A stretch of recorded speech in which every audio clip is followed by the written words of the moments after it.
Enfin, nous y sommes! On est de retour avec une toute nouvelle série sur les îles de la Madeleine. Fait que si vous n'êtes pas abonné à notre chaîne ou à notre page, c'est le temps de le faire parce que là, il va y avoir plein de vidéos autant informatives que divertissantes.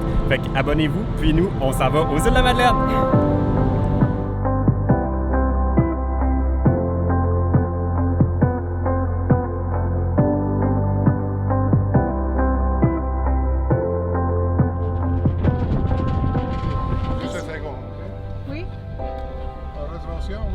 Oui. C'est quel nom?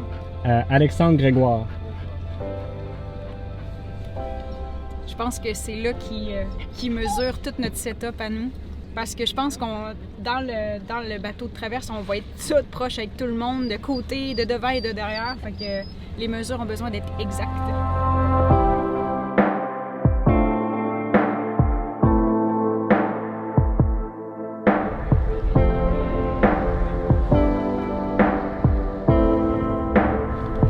Enfin, deuxième enfin de la journée.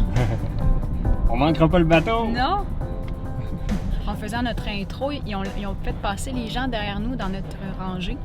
Puis on a pensé pendant un bon moment qu'on a été punis puis qu'on n'allait pas embarquer sur le bateau. Mais au final, c'est une question de hauteur.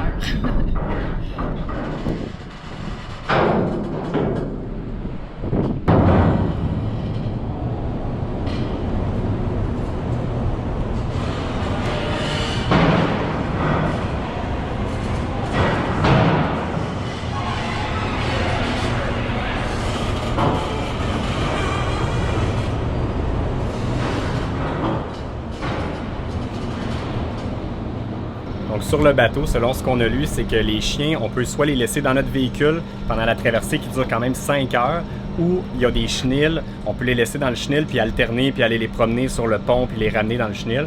Mais je pense que nous, nos chiens vont être pas mal plus à l'aise dans la roulotte, sont habitués de rester tranquilles. On va mettre les fans pour qu'il y ait un petit peu de circulation d'air parce que c'est quand même chaud à l'intérieur. On va mettre la radio pour pas qu'ils entendent de bruit puis on va se croiser les doigts qu'il n'y ait pas le mal de mer comme nous autres. Je sais pas, par exemple, si on va avoir de la radio. Hey, j'avoue, il n'y aura pas d'antenne radio. Mais moi, j'ai pensé à ça. Hein. Moi, je me suis dit, ouais, ben, ils vont juste entendre. C'est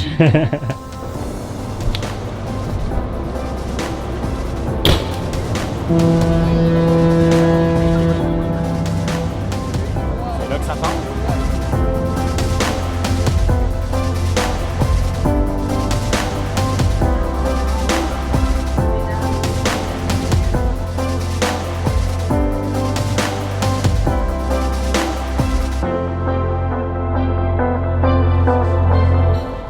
J'ai entendu dire que la traversée peut donner mal au cœur, même aux gens qui n'ont pas mal au cœur d'habitude sur des bateaux. Puis moi, je suis reconnu pour avoir le cœur sensible dans les transports. Fait que je sais pas si ça regarde mal. Ça fait 10 minutes que le bateau est parti. Puis j'ai déjà mal au cœur.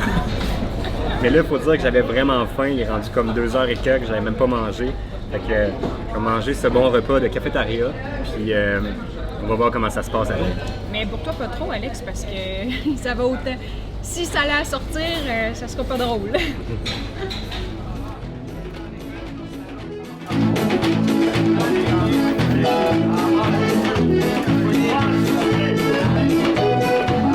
La bière des îles de la Madeleine, fait qu'on va pouvoir se mettre dans l'ambiance. Ouais, la date, ça brasse pas mal, pour vrai. Ça fait bouger les chaises. J'ai peut-être le pire setup à date. Je viens de manger, là je prends de la bière. C'est genre le summum pour Tu vas être m'aider. malade, c'est sûr que tu vas être malade. Non, mais à date, ça va bien quand même. Je ressens pas de mal de cœur, mais je sens vraiment que ça brasse. Pour vrai, ça me travaille un peu à l'intérieur. Là, je sais pas si vous avez remarqué, mais on n'a pas la même caméra. Le son n'est pas pareil.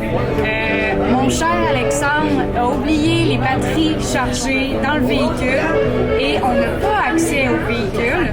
Mais par chance, on a notre ancienne caméra, donc... On va poursuivre avec ça. Oui, pas le choix. On fait avec ce qu'on a. J'étais curieux parce qu'on voit la terre derrière là-bas, puis de ce côté-ci. Fait que j'ai regardé sur la carte, puis ce qui est derrière nous, c'est l'île du Prince-Édouard d'où on part. Puis ce qui est de ce côté-là, c'est l'île du Cap-Breton en Nouvelle-Écosse. Puis ce qui me surprend le plus, c'est que j'ai du réseau. D'après moi, il y a une antenne sur le bateau parce que j'ai encore 2-3 barres de réseau. Ou à moins que c'est le réseau de l'île du Prince-Édouard qu'on pogne ou de là-bas. Je sais pas.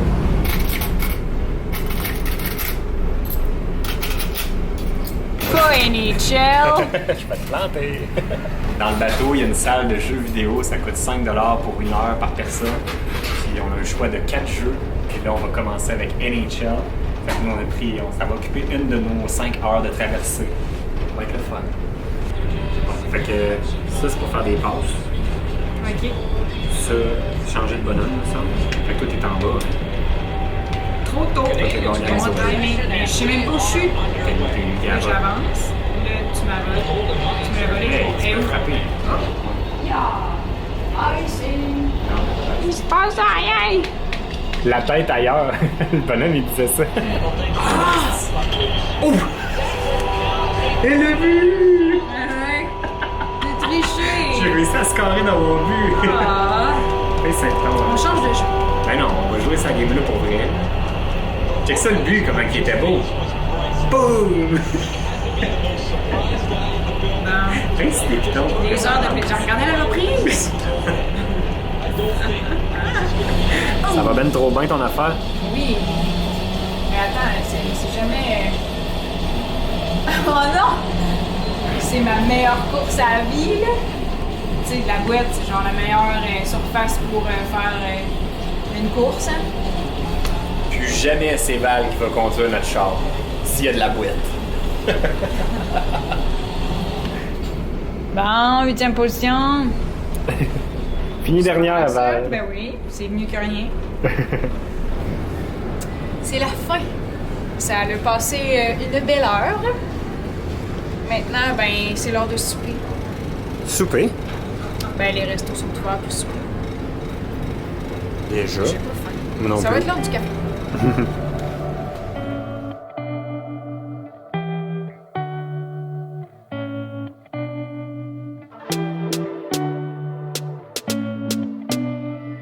On a commencé à apercevoir les îles. Fait qu'on est venu dehors pour voir. C'est venteux.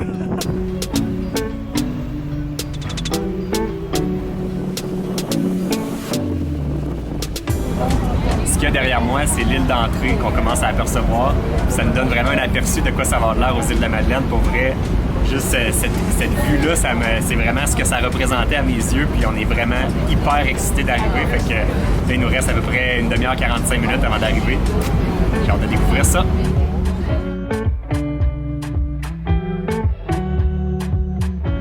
On arrive, on voit le port d'arrivée qui est juste là. Fait que ça va être bientôt l'heure d'aller voir les petits chiens. Voir comment ils ont trouvé ça, eux autres. Pour vrai, pour nous, ça a tellement passé vite. Là. On a tellement fait d'activités et de trucs qu'on dirait qu'on vient juste d'embarquer. Ça a passé super vite, puis j'ai pas vomi. Cling. J'ai même pas eu mal au cœur, pour vrai. C'était juste le début qui était un petit peu plus rough, mais sinon, après avoir mangé, on était super bien.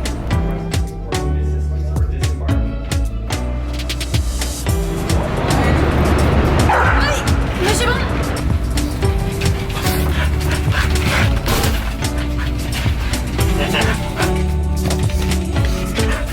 Ça a l'air d'avoir bien été. Ils ont l'air contents. Faut qu'on attende avant de passer parce qu'ils vont sortir tout le monde en haut, puis après ça, ils vont monter la passerelle au plafond pour que nous, on puisse passer parce qu'on est trop...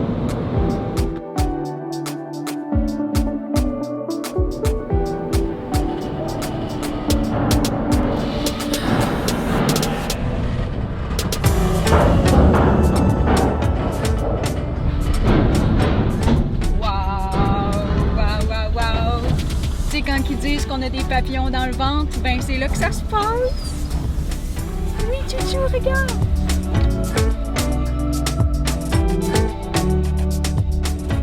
On est officiellement arrivé aux îles de la Madeleine. Nos pieds touchent le sol. Quoique la traverse a super bien été, la température était de notre côté. Ça a été vraiment une très belle journée. Puis là, c'est ce qui conclut notre épisode. Donc, surveillez bien sur notre page et sur notre chaîne les prochains épisodes, les aventures. Vous allez pouvoir découvrir les îles. Puis nous, c'est ce qui conclut pour aujourd'hui. Donc, on se dit à la prochaine. Bye!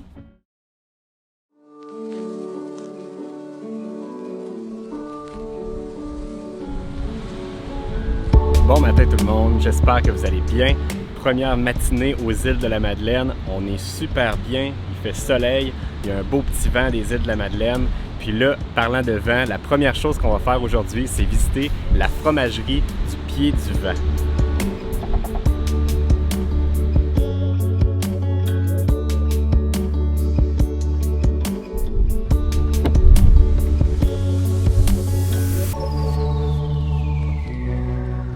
Mes cheveux sont propres, là. Ils ont pas l'air, là. Après même pas 2 minutes dehors. On dirait que j'ai mis du spray net, puis que... je sais pas. C'est l'air des îles. En plus, je vois rien. Tu sais, moi, j'ai les cheveux longs, puis quand ils vendent, ben... ça s'en va comme ça. Bon. Les clés!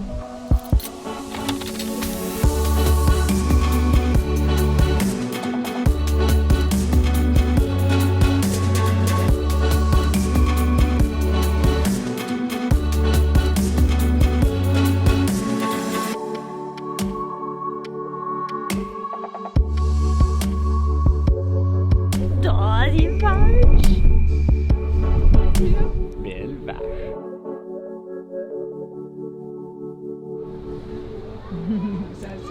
Ça sent la vache. On fait une petite visite de la salle de traite. C'est là que les vaches se font traire. Notre job à nous autres, c'est que 60 jours après la naissance de son premier veau, de la réinséminer de nouveau. C'est pas un gros break, je sais, je me fais attaquer souvent par des mamans qui... Ouais, mais c'est notre job, c'est la réalité d'une vache à lait. Donc c'est un minimum de 60 jours. Si jamais elle est chanceuse, je vais la montrer. Si c'est moi qui est chanceux, je vais la pogner là. Puis il faut que je prévoie aussi avoir 7 naissances par année. Hein, par mois, c'est-à-dire pour être tout le temps régulièrement en production. Ils viennent tout juste de rénover la ferme, puis ils ont installé des matelas dans les box pour les vaches pour quand ils viennent se faire traire. Fait que regardez ça comment ça a l'air confortable.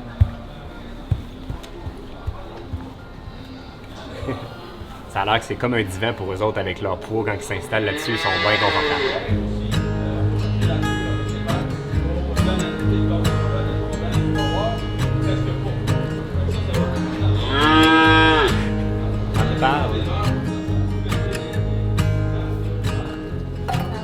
Ça fait qu'à l'intérieur, j'ai des taureaux disponibles, une vingtaine à peu près. C'est conservé dans l'azote liquide, OK?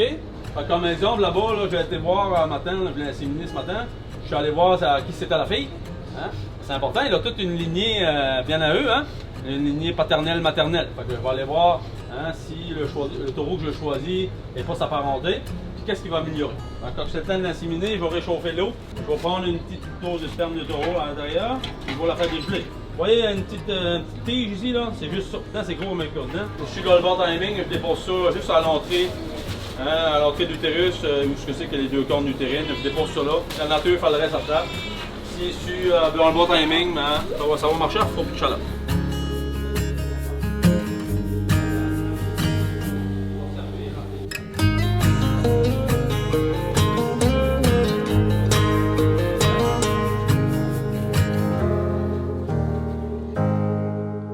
Ça ici, c'est un spécimen de vache canadienne qui m'a fait faire un saut. Ils utilisent des vaches canadiennes ici pour produire le fromage parce que c'est des vaches qui sont vraiment faciles d'entretien. Ils sont pas malades. C'est comme des Canadiens, ils sont faits tough. Le fromage de la fromagerie du Pied du Vent, il y a un goût vraiment particulier qui vient entre autres par le fait qu'il y a des petites particules d'eau de l'océan qui est amenée par le vent et qui viennent se déposer partout sur le foin que les vaches vont manger. Puis en plus de ça, il y a des petites épices qui poussent un peu partout dans leur champ. Fait que les vaches, ils mangent ça, ça donne un goût particulier à leur lait, ce qui vient vraiment donner la particularité du goût du fromage du Pied du Vent. L'arsenault, c'est rempli. L'arsenault, mon père, ma mère, mon grand-père, ma grand-mère, c'est quasiment inquiétant. On va maintenant goûter le cheddar qui s'appelle le Arsenault. Pourquoi l'Arsenault? On a fait un jeu de mots aussi entre l'art fromager et le senault. Hein, c'était un petit bateau. Arsenault, c'est un petit bateau, genre le petit goélette. Pied de vent. Tu le temps, hein? Merci. J'en ai 2. Non, un pour toi qu'un pour moi. C'est un gâteau au fromage avec des fruits locaux. Merci beaucoup. Merci beaucoup. Très, très intéressant. Merci beaucoup. Pour notre prochain arrêt, on s'est fait recommander fortement d'aller visiter les cultures du large.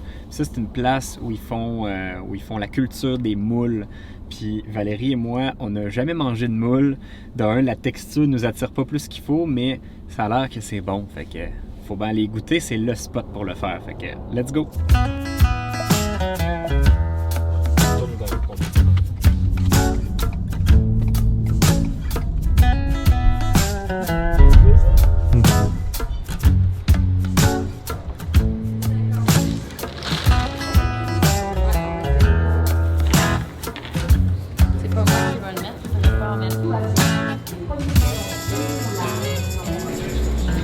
Fait que ça, c'est mon huître crue qui me regarde là. Moi, j'en ai déjà mangé une fois des huîtres, mais jamais des moules. Les huîtres, j'en avais mangé au Mexique avec notre ami David Couillard en Basse-Californie. Puis il me semble qu'il y avait des trucs épicés dessus. Puis j'avais pas détesté le goût. Fait que je pense que je vais mettre un petit peu de tabasco puis de jus de lime peut-être.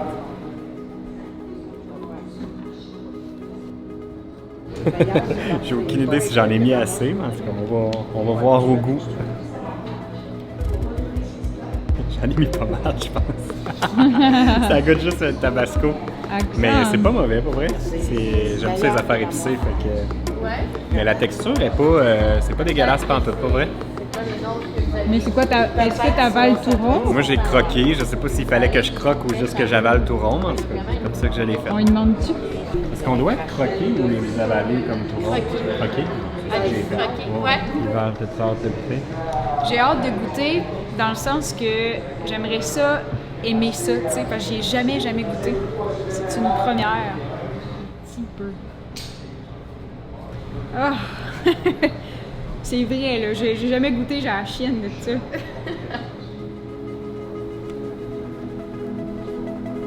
La texture, c'est pas comme gluant comme on le pense. Hein. Ça donne pas caoutchouc dans la bouche. Non, fait que c'est bon. Fait que c'est bon. C'est vrai qu'en entrée, ça se prend très bien. C'est frais. Merci. Oh, plus de peur que de mal. Finalement, des huîtres, c'est pas mauvais. Puis là, moi, j'ai aperçu que juste de l'autre côté, il y a un fumoir. Fait que là, je vais aller voir ça.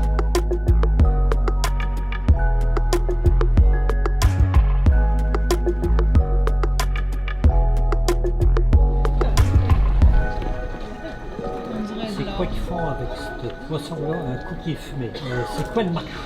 Qui achète ça? On le mange comme tel. On va le manger comme un turkey. Sinon, on va le manger comme un anchois, dépendamment de comment on l'appelle. Mais c'est vraiment plus un condiment qu'un poisson qui est mangé comme tel. Donc, sur la plébiscite. Ouais, avec la bière. Les Madelinois ici qui. Oui, les Madelinois, on va le consommer beaucoup maintenant parce qu'on exporte très peu, mais à l'époque, on exportait surtout le produit dans les Caraïbes. Il va y avoir la poche ventrale plus que les œufs. Mais ça va être un produit qu'on ne fera pas goûter parce qu'il goûte plus fort, mais il est plus mou. Quand on va manger des huîtres, là, on est rendu invincible. Fait que là, le hareng fumé, là, Puis le hareng, c'est un poisson à chair blanche. À la base, oui. Avec la fumée, il change un petit peu. Ouais. Parce qu'à la base, j'aime pas les poissons à chair blanche. Puis là, ben, c'est un autre essai. J'ai hâte de voir si je vais aimer.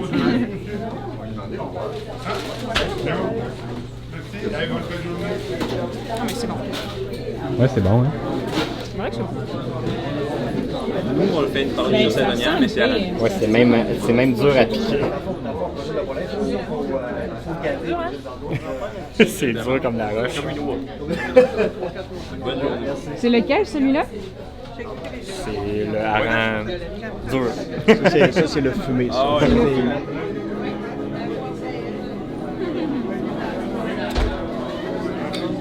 À mesure qu'il y a de la salive dedans, ça ramollit. Bien contente. Bien contente. Bien contente d'avoir acheté. Merci.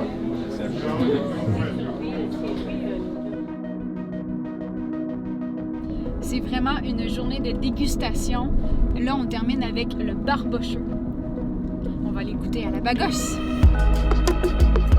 Ça va faire vraiment du bien de terminer la journée avec un peu d'alcool pour se mettre de bonne humeur pour la soirée, là. Ça va compléter notre circuit saveur d'aujourd'hui. C'est au barbocheux. C'est quoi un barbocheux? C'est un mot qui est seulement utilisé aux îles du verbe barbocher, mais c'est emprunté au vieux français bambocher ou babocher. De la baboche, il est parti babocher, il est parti prendre le coup d'une maison à l'autre. C'est ça que ça veut dire. Nous, on dit, on a rajouté un R, un barbocheux. C'est un sous-nom, un ivrogne Madolino, précisément, et c'est moi. Ça va, vous savez ce que vous êtes. Ça est en bois. C'est vous que je me montre, ma goûter?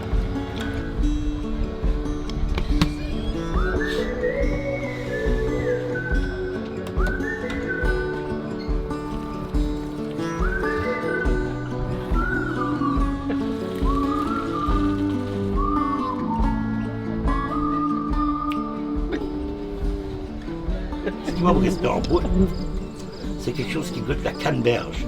Mais t'as pas envie de faire une grimace, juste un petit clin d'œil. Prenez-en une petite shot avec pas de technique. C'est avec la technique après. Mais vous allez me suivre, vous allez voir, je suis un bon guide. Je vais vous mettre en bouche.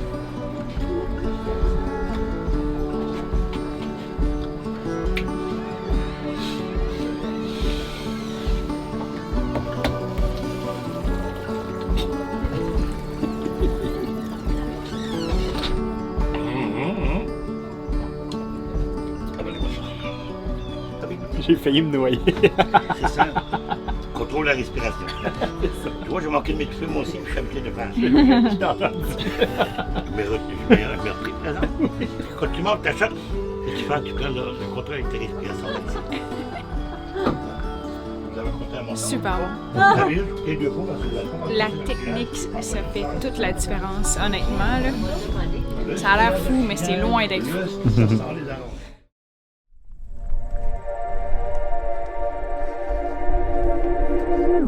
Salut tout le monde, j'espère que vous allez bien. On a tellement bien dormi, il y a tellement quelque chose de spécial à dormir dans un camping vraiment sur le bord de la plage, de se lever, d'ouvrir les rideaux, puis d'avoir la belle vue sur l'eau directement. J'adore ça. Là aujourd'hui, on visite les environs de notre camping, on est sur l'île du Havre-Aubert. On débute notre journée avec une petite randonnée avec les chiens, une belle petite marche parce que là il était dû pour bouger. Puis là on monte la colline des Demoiselles.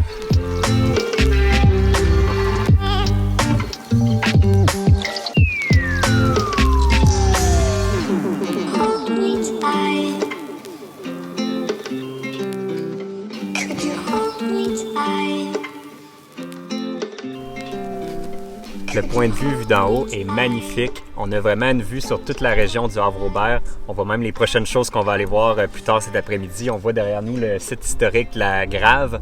C'est un endroit où il y a plein de petites boutiques, de petits restos, fait qu'on va aller voir ça tantôt.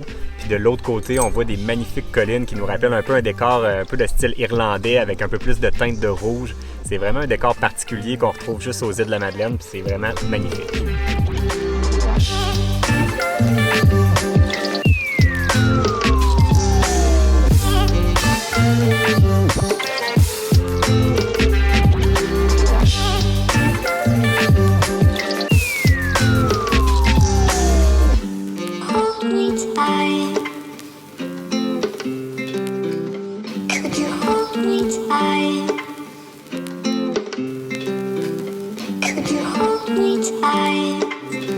On vient de finir notre randonnée, puis là, il s'est mis à pleuvoir. Ça s'est ennuagé un petit peu plus. On pensait qu'il allait faire beau après-midi. Fait que là, je pense que ce qu'on va aller faire, c'est qu'on va aller porter les chiens à la maison, à la roulotte. Puis après, on va aller visiter le site historique de la Grave, trouver un petit resto pour dîner, parce que là, j'ai faim.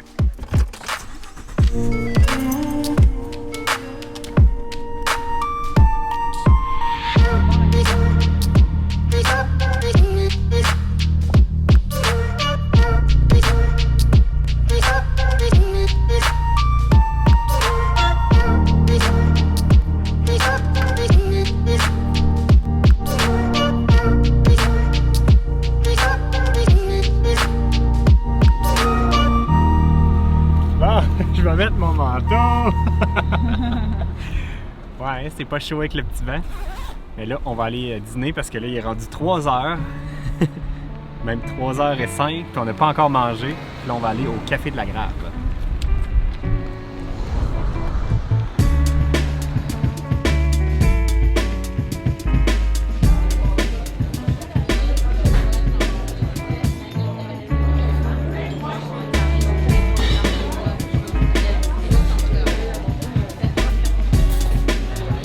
Poutine loufoque avec un effiloché de loup marin. pas sûr du loup marin, moi.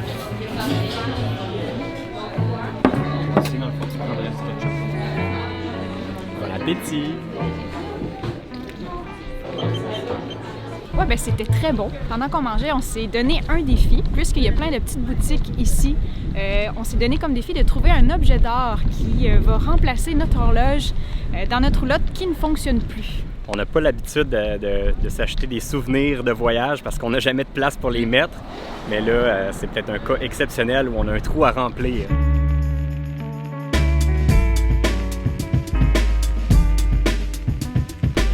Ça a l'air beau ici. Ouais, Tu veux-tu un cadre avec des oiseaux? Non.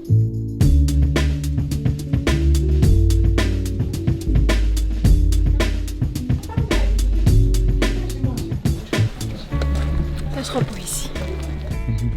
C'était tous des produits savons, plantes, graines. Quoi qu'elle a réussi à faire un cadre avec ces objets-là pour en mettre sur un mur.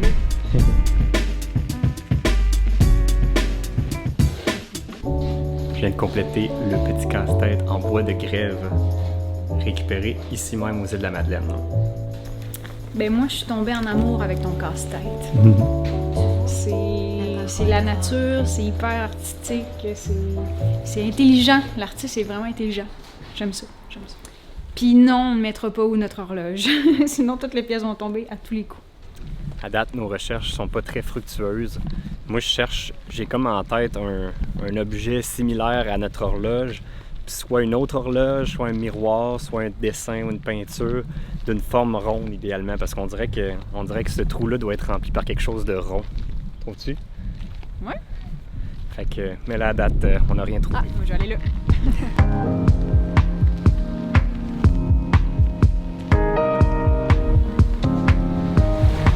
Pendant que Val est allé voir d'autres boutiques, moi j'ai décidé de venir dehors profiter du soleil qui vient de se pointer le bout du nez. Puis je suis allé admirer le beau paysage. On peut voir derrière moi les demoiselles qu'on a gravies ce matin. C'est vraiment super beau.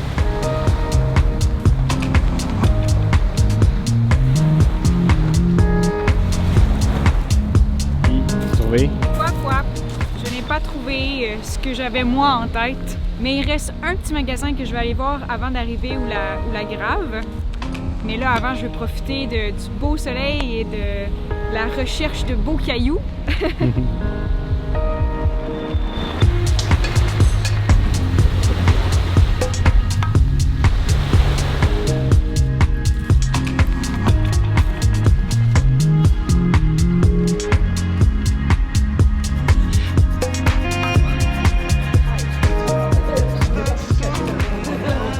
Quelque chose de beau, il y a des petites horloges carrées, elles sont vraiment belles. C'est un petit caillou qui fait comme l'horloge des secondes qui tourne. Le cadre de l'horloge est fait en sable.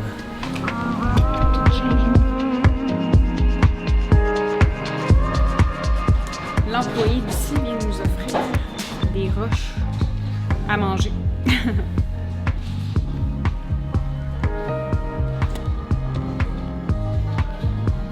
On dirait que c'est un gag, puis je mange vraiment une roche. C'est un bonbon.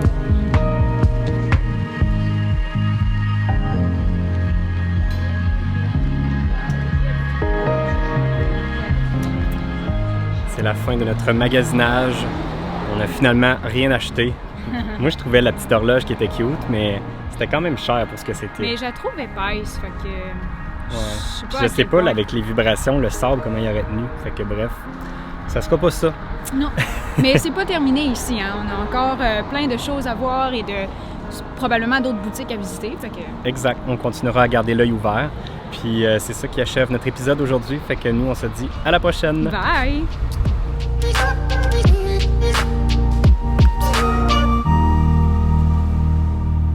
Ah oui, Snoopy, va jouer, t'es libre!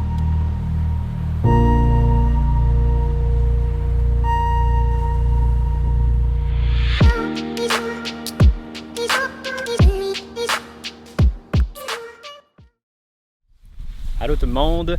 Aujourd'hui, on est dans le secteur de Fatima, toujours aux îles de la Madeleine bien sûr, et on s'en va faire du kayak de mer avec le centre nautique de l'Istorlet.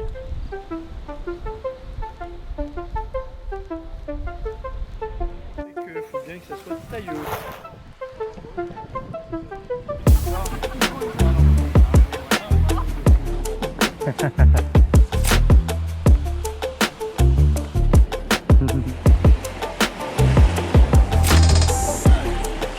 Merci.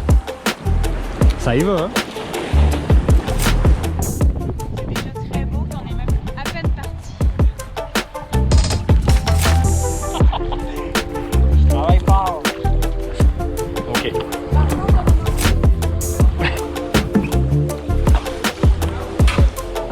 Yep.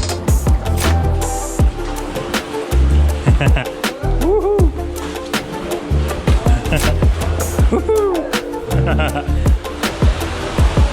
Alors ça, c'est le truc le plus cool en kayak.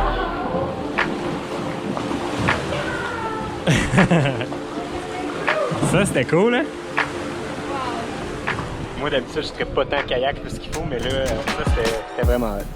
Mais en réalité, si tu squats mélangé avec de l'oxyde de fer.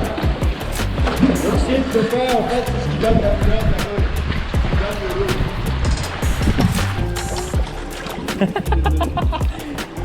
Au début de l'été, c'était aussi là. Au-dessus, il y avait une arche, là. Une de bambou. Ah ouais? Vous pouvez passer à pied. Elle est tombée? Derrière moi, il y a un paquet de cormorans sur la paroi rocheuse. Puis le guide nous enseignait que à l'époque, ils utilisaient les cormorans pour aller pêcher. Ils leur mettaient un collier trop serré pour que le poisson puisse passer dans leur gorge. Fait que les cormorans allaient chercher le poisson puis leur ramenaient. Fait qu'il y a des cormorans apprivoisés. Mes chiens, ils font pas ça, moi, aller me chercher de la bouffe. Ça serait pratique.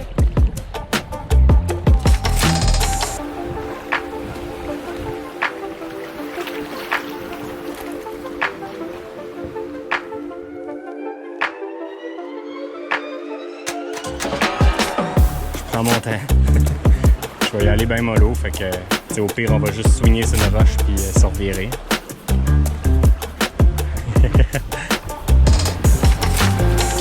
Oh Alex! Ça va nous rediriger tout seul, je pense. Wow! Hey, c'est-tu beau?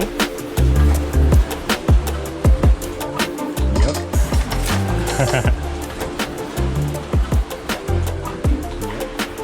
C'est beau, hein? Ça, t'es proche, Alex. Il me semble que t'es proche, Alex. Hey, il y a comme un trou. J'ai réussi! Sans moi! Ça, c'est bien la première fois qu'on fait du kayak ensemble, puis que je pense qu'on s'est même pas ostiné une fois. On s'est-tu ostiné une fois? Non, je pense pas. Juste au début, ça allait mal pour nous deux en général. Mais là, ça va bien C'était pour nous deux. de l'ajustement, en fait.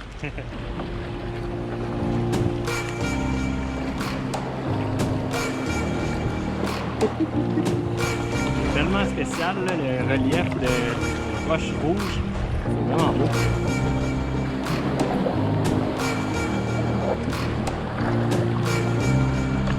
Great success! J'ai l'impression qu'on s'approche de la fin. Ouais, moi aussi, je pense. La bière va être bonne.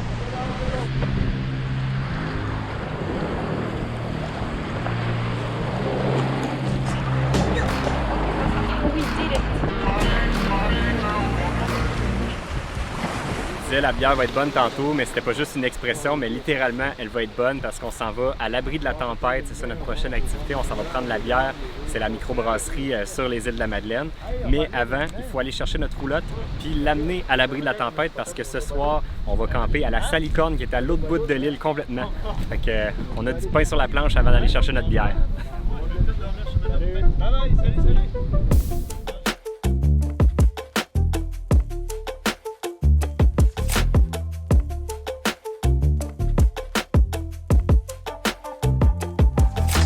Stationner la roulotte ici, c'est pas mal la seule place qu'on pouvait la mettre.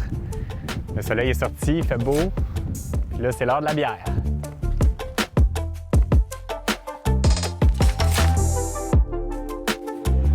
En bas, on voit que c'est ici que ça se passe, la microbrasserie.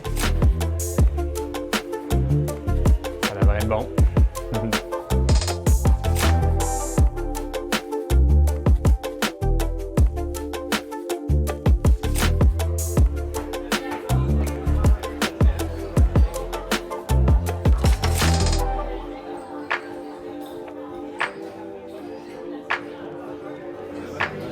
vraiment cool parce qu'ils se sont fait, chacun des employés s'est fait comme sa propre bière à son image.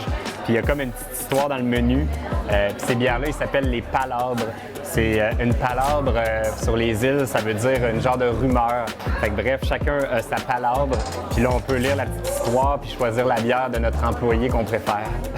Il y en a des vraiment cool, là, comme tu as la palabre à Pat, qui a une note de citronnelle et dance floor. Pat est notre Teenage Mutant Ninja Turtle. C'est capoté, pour vrai. Les histoires sont... Je suis sûr que la bière, elle goûte meilleure parce que tu as lu l'histoire qui va avec. Fait qu'on va se partager le plateau découverte. Mm-hmm. Tu voulais-tu changer les choix dessus ou tu prenais ça tel quel? Non, je pense que ça le fait, là. Mais j'ai pas lu les autres. Il y en a quand même beaucoup, là.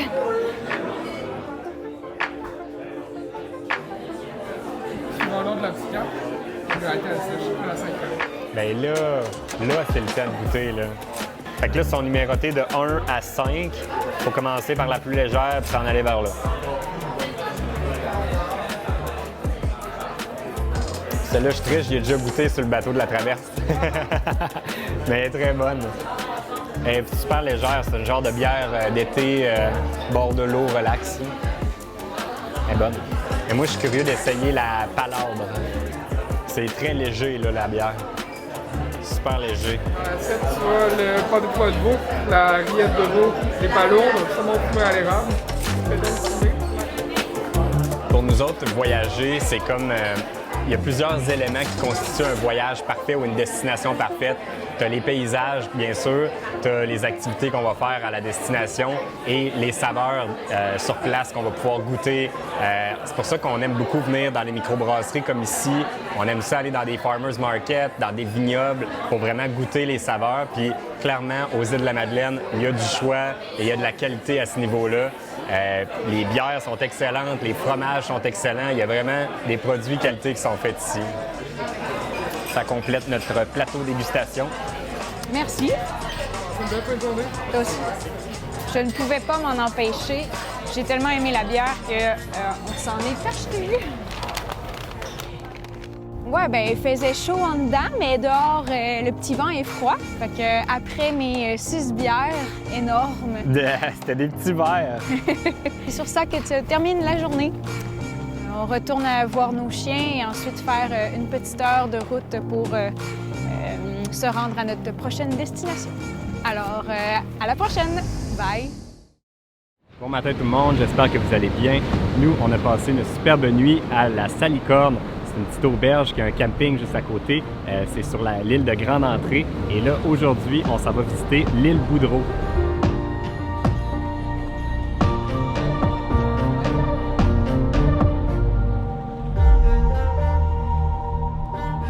Là, en passant, j'ai pas changé de blonde. On est avec Julie, qui est guide interprète pour l'auberge de la Salicorne. Puis là, elle m'expliquait en début de randonnée que ce qu'on retrouve ici comme petite herbe, c'est du persil de mer. Puis elle me disait qu'elle met ça dans son pesto quand elle fait des salades, etc. Fait que là, je vais goûter à ça, voir. Ah, mais c'est bon, c'est vraiment salé. C'est super salé. Super bon. C'est fou, les paysages sont vraiment changeants à mesure qu'on avance dans la randonnée. Au départ, on était comme sur la plage, vraiment style un peu plus tropical. Puis là, on arrive vraiment sur un décor quasiment comme si on était sur Mars. C'est vraiment particulier.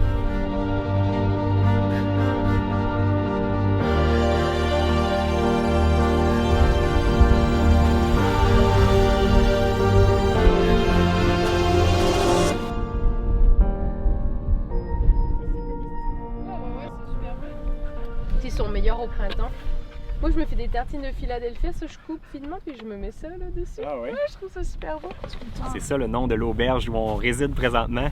Puis ça s'appelle Salicorne parce que ça vient du mot sel, parce que c'est très salé, puis ça a comme des genres de petites cornes. C'est un peu une plante qui ressemble un petit peu à un cactus qui est gorgé d'eau.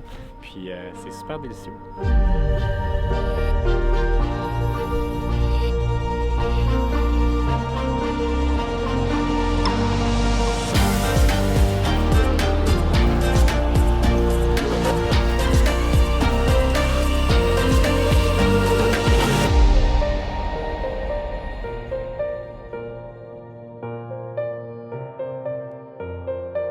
C'est vraiment pratique d'avoir Julie avec nous pour nous expliquer un petit peu tout ce qu'on retrouve dans le paysage.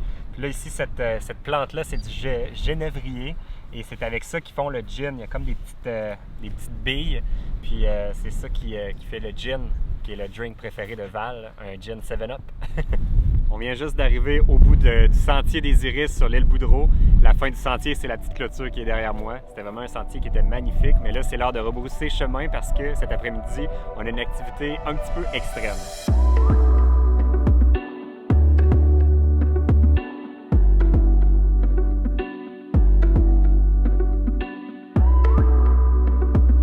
C'était une belle petite randonnée. Ouais, ça, puis c'est accessible à tous. Bah, disons, c'est pas long, tu sais, c'est ça, t'as une diversité de paysages en peu de temps, là, la plage. Ouais, non, c'est une belle balade. Mais partout où tu regardes, c'est vraiment beau, c'est ça qui est le fun. Ouais, vraiment. Là, je vous dépose à votre roulotte, s'il vous plaît.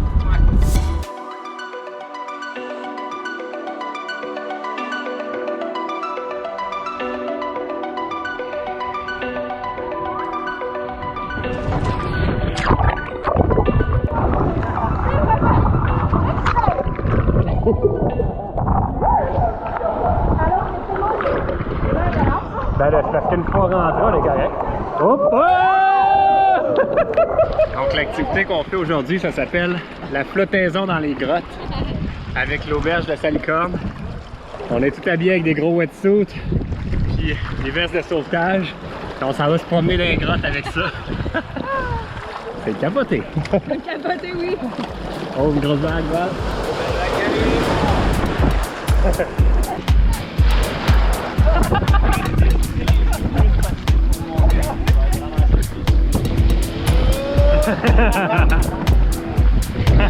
J'ai essayé de le faire tout seul, mais...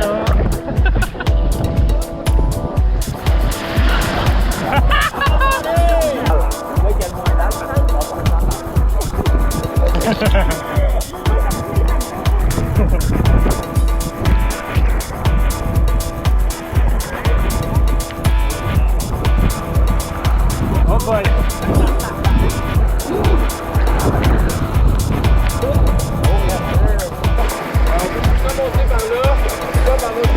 On va pouvoir se mettre à l'eau ici, mais on va essayer de ne pas se saucer et de ne pas aller casser le pont.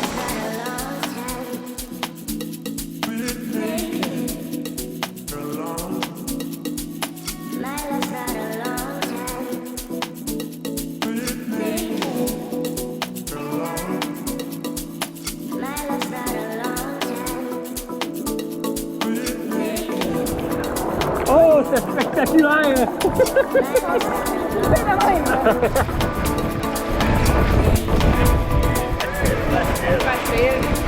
La différence entre la personne qui s'entraîne et l'autre qui s'entraîne pas.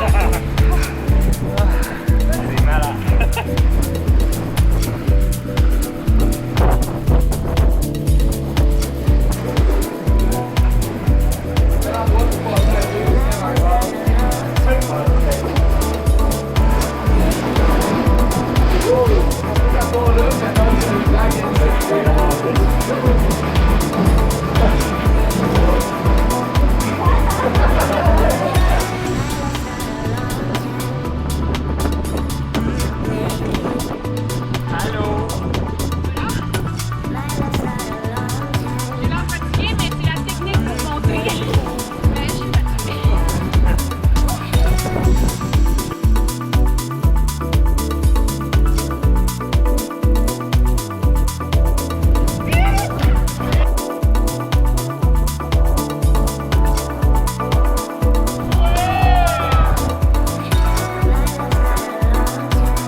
Ok, je saute.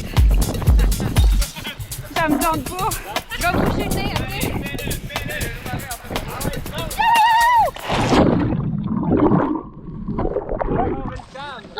T'as T'as réussi, Val! Mais je sais pas s'ils ont vu quelque chose.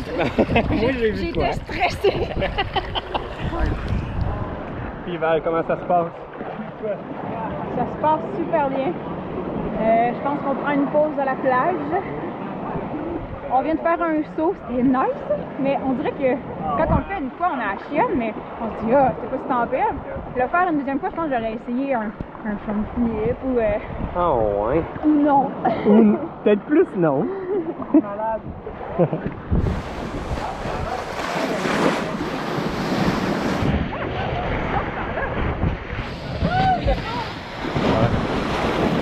Fait que là, il y a un petit trou, faut que je passe dedans. 2, 1.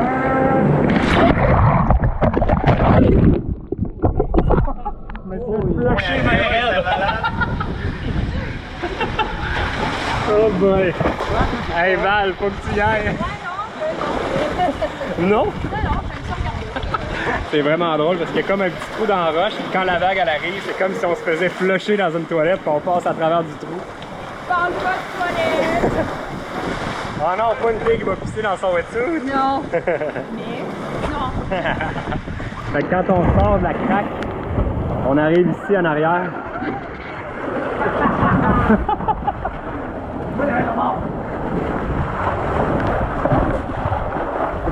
Ça marche? C'est un trou de sens? Un double trou par là. On attend la bonne vague.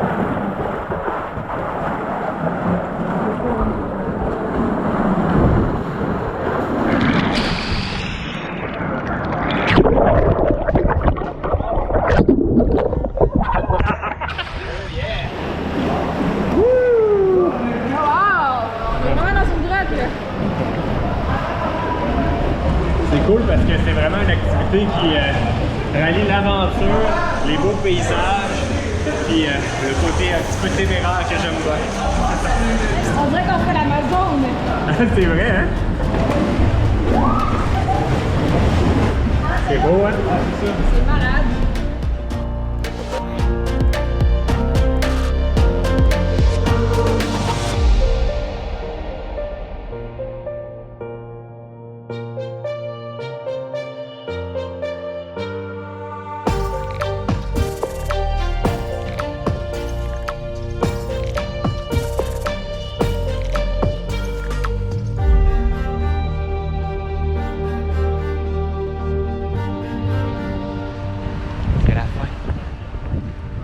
Ça va être bientôt l'heure de la bière.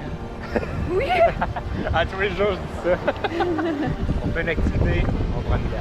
On fait une activité, on prend une bière.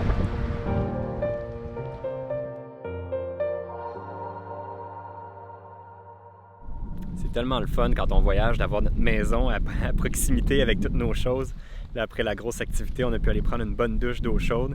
Puis ce qui est cool des campings aux îles de la Madeleine, c'est qu'on a presque toujours une vue sur l'eau. Ils sont tous magnifiques. Là, présentement, on est sur le camping de l'auberge de la Salicorne parce que c'est pas juste une auberge, ils ont aussi un camping, ils ont un resto, ils ont un paquet de trucs. Puis ce qui est cool aussi, c'est que là, présentement, on est rendu au mois de septembre. On est un petit peu hors saison au niveau du camping. Fait que c'est vraiment facile de se trouver des emplacements partout où on va. C'est pas compliqué, on peut voyager vraiment comme nous on aime, vraiment improviser selon les endroits qu'on veut aller n'importe quand, à dernière minute. C'est pas compliqué à trouver des places.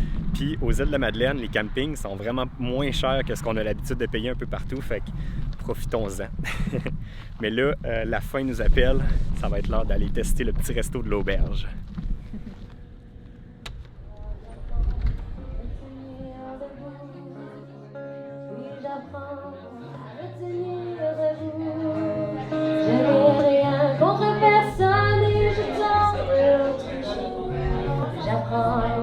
Tenir debout, j'apprends à me tenir debout, j'apprends à me tenir debout, je n'ai rien contre personne et je tente l'autre jour, j'apprends. Un petit délice des îles, c'est plein de fruits de mer, c'est gratiné avec des patates, ça a l'air vraiment bon. Je m'en vais faire un cours de kitesurf. Là, il est 7h30, on est à l'île de Grande Entrée, puis on doit se diriger à l'autre bout des îles complètement, à Havre-Aubert. Puis, Aujourd'hui, les vents, ça a l'air qu'ils sont très favorables à des débutants comme moi parce que j'en ai jamais fait et j'ai très hâte d'essayer ça.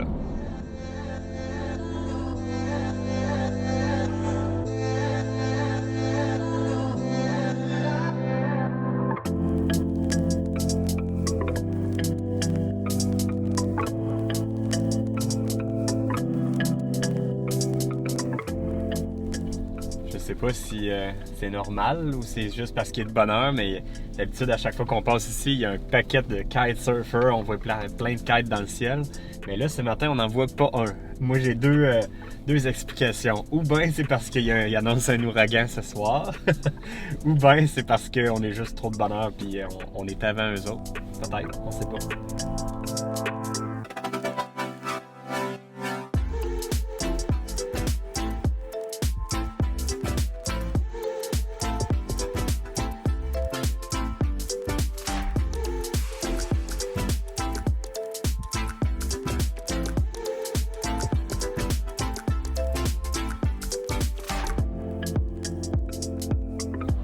Finalement, je ne serai pas tout seul. Il y a plein de monde qui commence à arriver. J'ai rencontré ma coach. Je me prépare mentalement, tranquillement, à essayer d'être bon.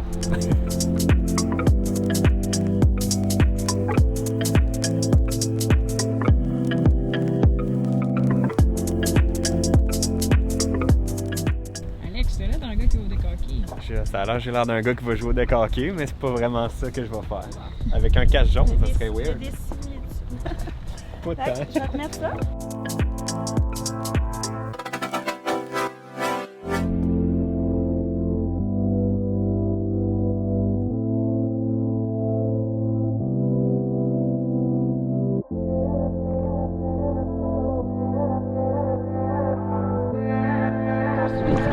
OK. Le vent, en ce moment, il est très rafaleux. Je te dis ça, puis j'ai une rafale. J'ai dit. J'ai quasiment le goût d'aller chercher une 5 mètres. Tantôt, j'avais dit 16 nœuds, mais là, je suis sûre qu'on est rendu à 20 nœuds. Puis en plus, ça a changé de côté un peu. Là. Tantôt, on était plus vers là, puis là, on est rendu plus vers là. On s'apprêtait à aller se pratiquer dans l'eau avec le kite, mais là, ils ventent vraiment de plus en plus. On sent que l'ouragan s'en vient, les vents changent de direction et des grosses rafales. Fait qu'on a changé de taille de kite parce que là, le nôtre, il était beaucoup trop fort pour le vent qu'on avait. On serait parti au vent. Fait que là, on va en prendre un qui est un petit peu plus petit. Fait que ça devrait mieux aller avec ça.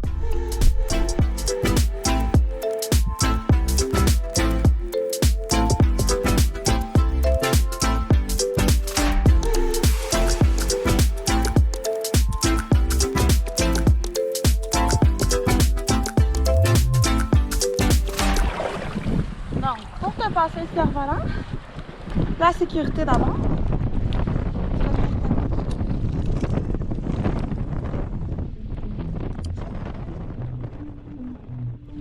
Ouais, attends. OK, comme ça. OK, moi, je comprends ce que tu veux dire.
J'en aurais vraiment pris plus. Pour vrai, tu sais, à la fin, j'ai réussi à me lever comme sur le dernier coup, mais il restait plus de temps, c'était la fin.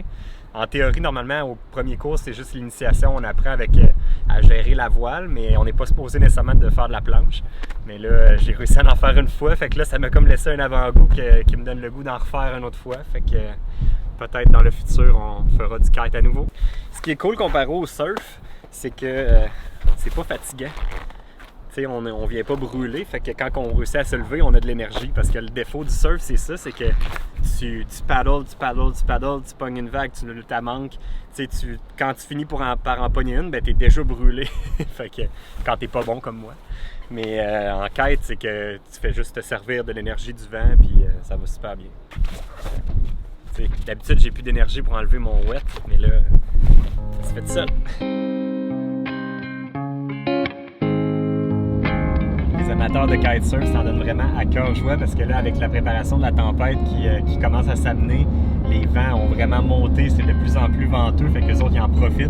Moi, je serais peut-être moins à l'aise avec ce style de vent-là. Je pense que c'était correct comment je les ai eus à matin, puis je vais leur laisser cette partie-là.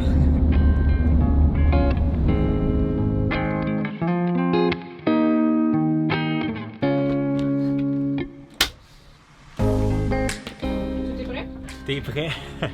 J'ai préparé l'extérieur de la roulotte parce que j'ai tout ramassé comme si on était prêt à partir d'un coup que pour une urgence quelconque on doit quitter. Sinon aussi pour pas que les hoses, les fils électriques, que tout ça revole au vent. Fait que j'ai tout débranché, on va être sur nos batteries, panneaux solaires pour en autonomie complète. Si on a besoin de chauffage, ça va être sur le propane. Puis quand ça se sera calmé, on se rebranchera à nouveau comme si de rien n'était. J'essaie de voir sa map parce que la trajectoire de l'ouragan s'en va vraiment directement sur nous autres. Puis si on regarde les prévisions météo, tu vois vraiment que l'œil va passer directement vis-à-vis les îles. Fait qu'au début, quand ça va monter, on va recevoir des vents tout vers l'est. Puis quand on va passer l'œil, après ça va tout tourner vers l'ouest complètement. Puis ce qui est spécial, que je savais pas, mais c'est t'as vraiment les deux masses de vent qui vont passer, puis toute l'humidité, toute la quantité de pluie qui va tomber, c'est vraiment dans l'œil. Fait que le moment où les vents vont se calmer, quand l'œil va passer, là les vents vont se calmer, mais c'est la pluie qui va augmenter beaucoup. Là, on va passer de comme 1 à 3 à 5, de 10 à 15. Ouais, fait qu'on va avoir 10 à 15 mm de pluie par heure qui va tomber entre minuit et 2 Ouais, minuit et 2 heures, mettons. Là. Après ça rediminue, puis après ça, c'est les vents qui remontent. Fait que c'est un beau petit cocktail météo qu'on va survivre ce soir. Survivre. On dirait que j'ai déjà pris pour acquis qu'on allait le survivre. Bon, on va le survivre, on a acheté des chips. On a des chips, on a de la bière. Mais ça, c'est pas pour survivre, c'est parce qu'Alexandre va écouter le UFC parce tantôt. Que c'est la UFC qui commence bientôt, dans 2 minutes.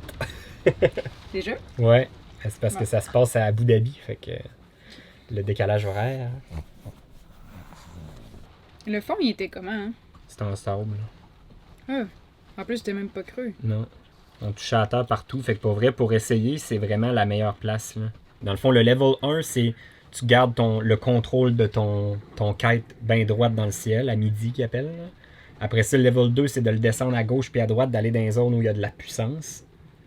Puis après ça, le level 3, c'est de gauche-droite puis de générer de la puissance constante. Level 4, c'est ça, gauche-droite, mais là, tu vas vraiment plus loin de chaque bord que là, vraiment, ça te tire par en avant. Puis le level suivant, c'est avec la planche après, où ce que là, tu utilises la même force qui te tirait par en avant, mais que là, elle t'embarque sur la planche puis elle te fait avancer.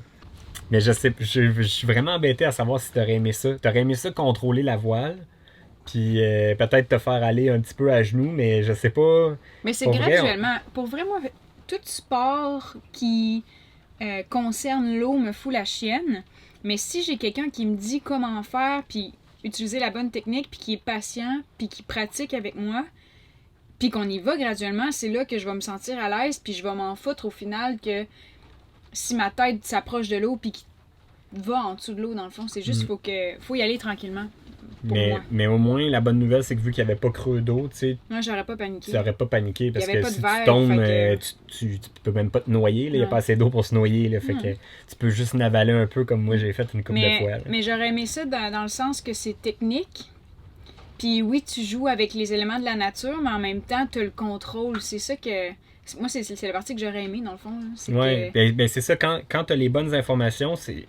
Même si tu as l'impression que c'est le vent qui décide qu'est-ce que tu fais, mais c'est toi quand même qui décide qu'est-ce que tu fais avec le vent. Parce qu'aussitôt que tu fais ce que le coach dit, ça marche. Là. Même si le vent il est déchaîné, ça marche. T'sais, si tu relâches, ça enlève toute la pression, le kite va descendre. Tu es capable de le décoller, de On le l'a réatterrir. vu plusieurs fois, le kite qui vient frapper l'eau. Là. Quand je me plantais avec la planche au début, là, les premières fois, là, à chaque fois que je me plantais, il n'y avait pas le choix. Mais j'avais pas le choix parce que si j'avais perdu le contrôle, sinon il m'aurait propulsé dans une direction que je n'étais pas prêt à recevoir, là, mettons. Ben, c'est un peu ça qui est arrivé quand j'ai réussi à me lever finalement, c'est que le vent il est reparti d'un bord, puis ça me... Mais j'ai réussi à reprendre le contrôle puis à l'avoir à la dernière seconde. C'était cool.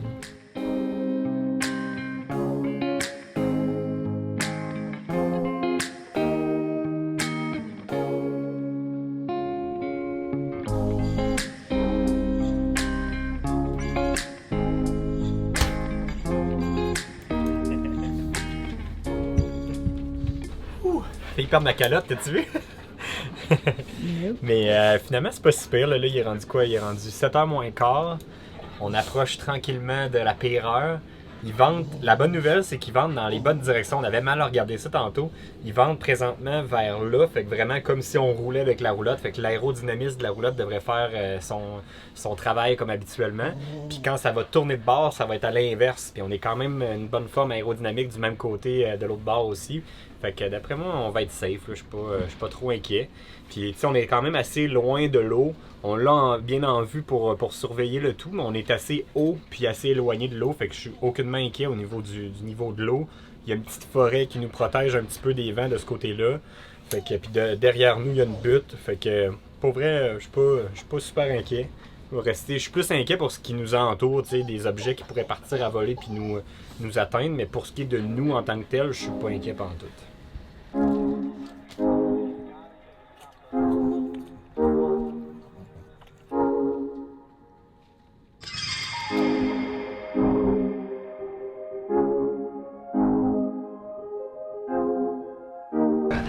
Je vais juste aller faire une petite image dehors, mais je suis détrempé en 2 secondes. C'est le déluge! Je suis sorti 2 secondes. Tu sors de la douche ou quoi? On dirait que tu sors de la douche. Petite mise à jour sur l'ouragan Dorian qui nous attaque ce soir. Pour l'instant, c'est assez... c'est pas si pire. On se fait brasser un petit peu. On entend la pluie qui arrive par jet, puis qui part, puis qui revient. Des fois, quand il y a une petite rafale, ça brasse un peu. Là, je surveillais présentement une application qu'un de nos abonnés nous a envoyée, sur laquelle on peut vraiment tracker la vitesse des vents, puis où l'ouragan est rendu. Là, présentement, il est en train de passer le nord de la Nouvelle-Écosse, puis il s'en vient pratiquement directement sur nous. Nous, présentement, on a des rafales de vent jusqu'à environ 122 km/h dans notre région, selon ce que je peux voir. Puis quand l'œil de l'ouragan va arriver proche, ça devrait monter encore un petit peu plus. Pas trop inquiet de notre bord. Là. À date, on se fait juste garder comme là. Moi, je n'aime pas ça. Mais je fais référence à nos hivers. On en a des tempêtes hivernales. C'est juste que l'hiver, il n'y a pas de feuilles dans les arbres. Fait qu'on voit juste les branches. Sinon, d'habitude, on a l'habitude de voir la neige aller comme ça. Mais là, c'est de la pluie.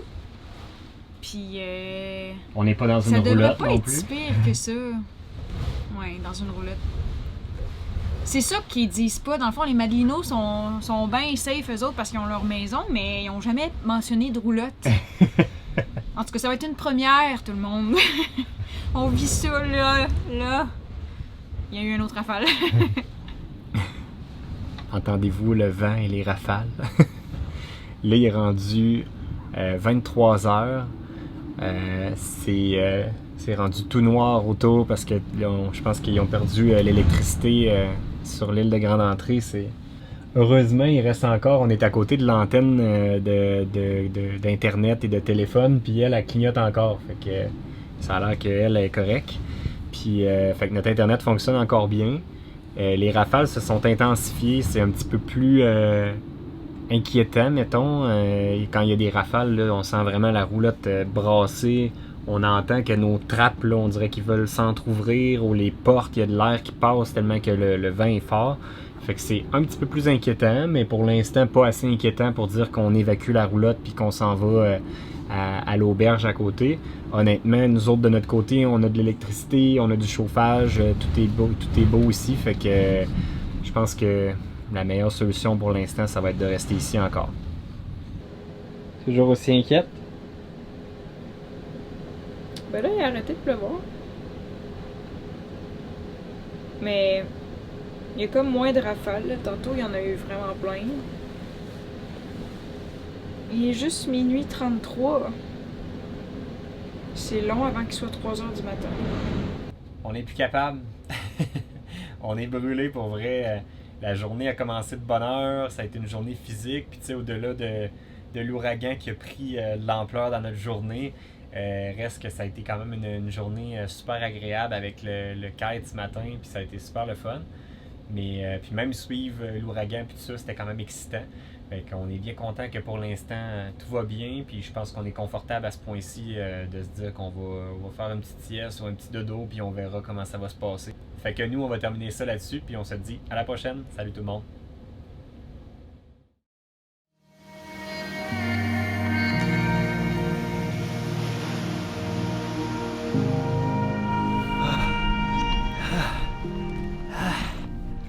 Ouf!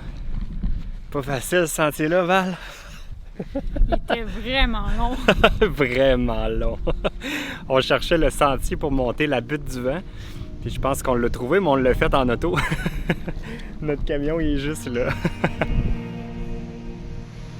La butte du vent. C'est conseillé de venir faire cette randonnée-là quand il fait vraiment beau parce qu'on a une vue 360 sur les îles de la Madeleine. On va faire le tour.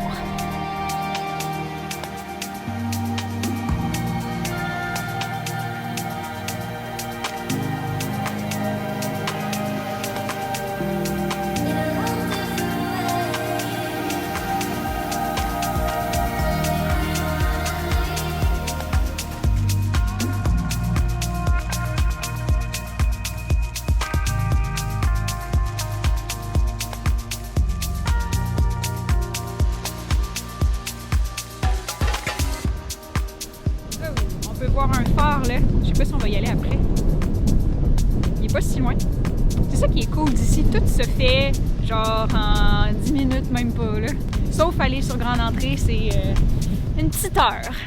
Une petite heure, mais elle se fait vite, hein? Il y a tellement de beaux décors changeants qu'on a toujours de quoi regarder, fait que une heure c'est un pet.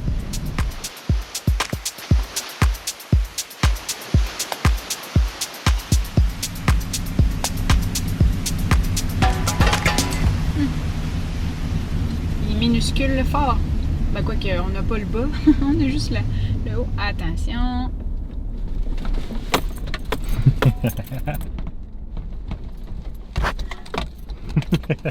Je sais pas si c'est toutes des nids de poules qui étaient là avant l'ouragan ou si c'est l'ouragan qui a créé ça. Ça brasse. C'est des nids de poules. C'est sûr que c'est pas l'ouragan qui a fait ça. T'es-tu en train de me dire que c'est des nids de poules et non des nids d'ouragan? Ha ha ha. Ah, j'avais vraiment raison, elle est minuscule. Ben le phare est minuscule. Tiens, je t'ai débarqué dans le nid de ouragan. Hey, il y a un nid d'ouragan! Selon les petits dépliants, c'est ici qui est le meilleur endroit pour les couchers de soleil. Mais là, il est comme 3 heures. Ça fait drôle de voir que tantôt, on était sur le dessus de la butte, là-bas. Et puis qu'au loin, j'avais vu le phare, puis là, nous y sommes déjà. En quoi? En 5 minutes, même pas?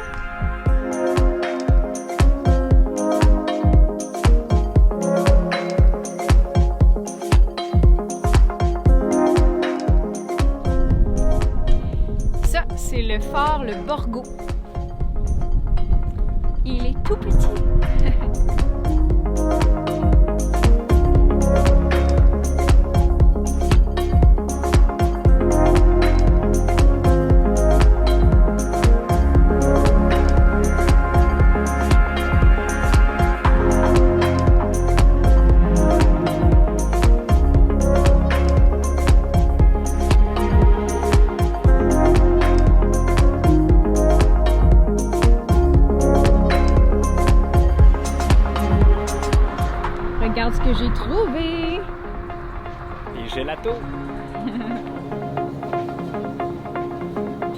prendre sorbet aux petits fruits, puis gâteau au fromage et berry. On s'est arrêté à la boutique gourmande de nature pour se prendre un petit gelato. Puis c'est le fun à l'intérieur, il y a plein de petits produits culinaires, ils ont même des ateliers pour apprendre à cuisiner. Ça a l'air super comme boutique. Cette semaine, je me suis fait poser la question pourquoi on est venu aux îles de la Madeleine pendant le mois de septembre. Parce que les gens ne veulent pas pensent que c'est pas la température idéale. Mais moi, je trouve que pour visiter le mois de septembre, je pense que c'est la meilleure période parce que il y a moins de monde, on est tranquille, c'est pas compliqué de se planifier, on n'a pas besoin de faire des files d'attente partout. On crève pas parce que moi, comme vous pouvez voir la différence de nos habillements, moi j'ai toujours chaud, fait que moi, un petit 15 degrés ensoleillé comme aujourd'hui, moi je trouve ça parfait pour visiter, pour faire des randonnées. C'est vraiment la température idéale. Puis aux îles de la Madeleine, je vous dirais que le mois de septembre, c'est pas trop froid pour venir visiter ici. Au contraire, moi je trouve que la température est parfaite pour visiter. Oh ben.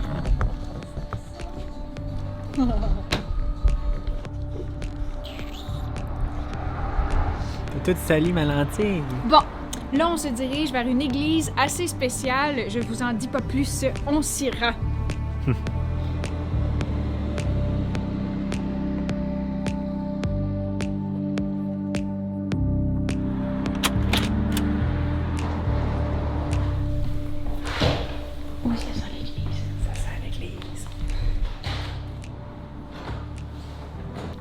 On est présentement à l'église Saint-Pierre de la Vernière, puis vu de l'intérieur, ça a l'air d'une église traditionnelle, mais ce qui est vraiment particulier, c'est qu'elle a été construite avec du bois d'épave.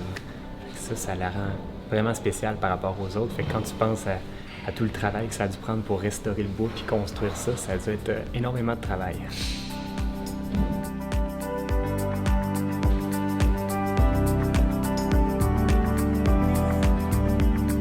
Ce qu'il y a d'encore plus particulier avec cette église-là, c'est que c'est la plus grande église en bois en Amérique du Nord. Puis pendant sa construction, elle s'est faite frapper par la foudre à plusieurs reprises. Fait qu'ils ont été obligés de bénir le bois d'épave qui a servi à la construction de l'église pour empêcher que ça se fasse frapper par la foudre à nouveau. Mais je sais pas si ça a fonctionné.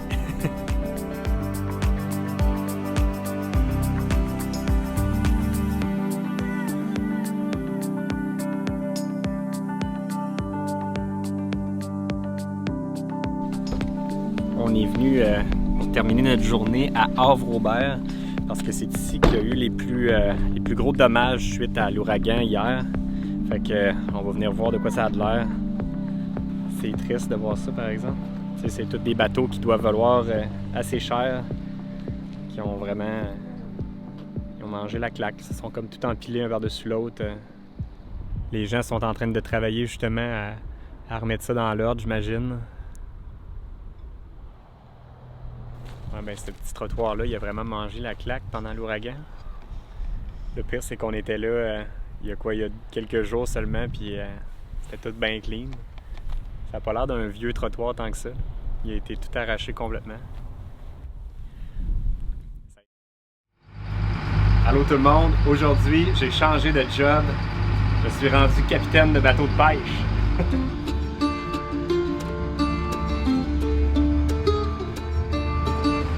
Souvenez-vous, quand on était en Floride dans les Keys, on a été invités à aller pêcher. On a passé une journée magnifique. Si vous voulez revoir cet épisode-là, je vous mets le lien en haut dans le petit i sur YouTube puis dans les commentaires sur Facebook. On avait passé une journée de pêche et de snorkeling incroyable avec Serge. Salut! Ben, ça donne que Serge, il passe ses étés aux îles de la Madeleine puis ses hivers dans les Keys. Puis il nous a invités à venir faire un petit tour de bateau aujourd'hui, aller visiter l'île d'entrée, puis après ça, aller à la pêche au maquereau. Là, on s'en va sur la pointe ouest ou droite de l'île d'entrée, la pointe qui descend. C'est là qu'il y a le pied. C'est là qu'il y a le pied.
le vent n'est plus de ce côté-ci, ben il fait quand même chaud avec le soleil. Mais je suis sûre qu'en montant la Big Hill, il va y avoir un peu plus de vent, alors je vais probablement le remettre. La Big Hill, c'est la plus haute montagne sur l'île d'Entrée. Donc j'avoue d'ici, elle est vraiment haute. Fait qu'on risque d'être mauve et d'être essoufflé, un peu fatigué. Mais je suis sûre que ça va bien se passer. Je suis sûre que non seulement on va manquer de souffle, mais rendu en haut, ça va être à couper le souffle.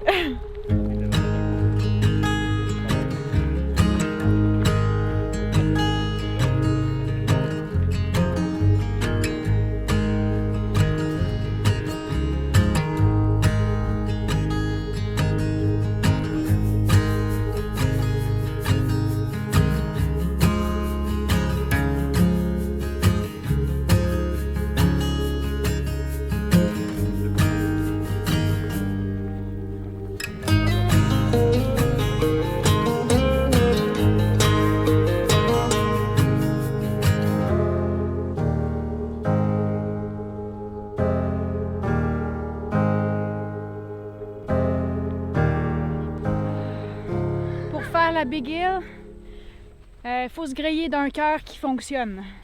Le mien, il pompe l'huile. Puis on vient de commencer. Mais je suis pas seule, regarde. Je suis pas seule.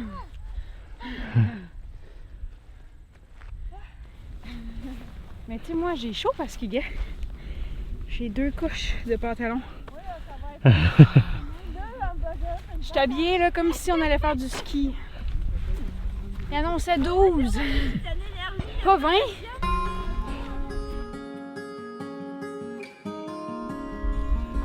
Les montagnes au loin ont l'air douces, ça donne le goût d'écoller. On dirait des dos d'éléphants. Il y a des vaches, pour vrai. On pensait que c'était faux, mais il y a vraiment des vaches. Ils sont couchés là.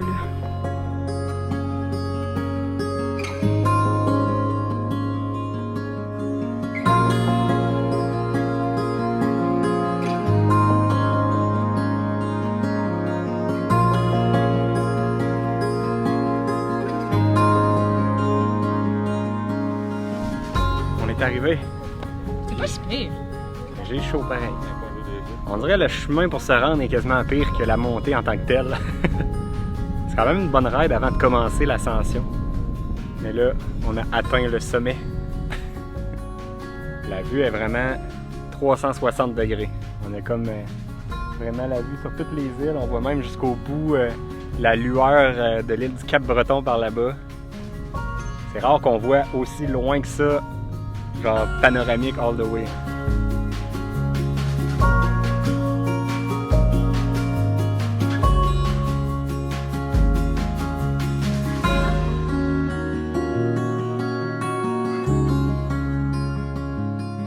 L'île d'Entrée, c'est vraiment une toute petite île. Il y a environ 50 maisons ici. Puis ce qui est particulier, c'est que les gens ils parlent en anglais. Fait que même si ça fait partie du Québec, ce sont les Anglais qui se sont installés ici, puis ça parle encore en anglais.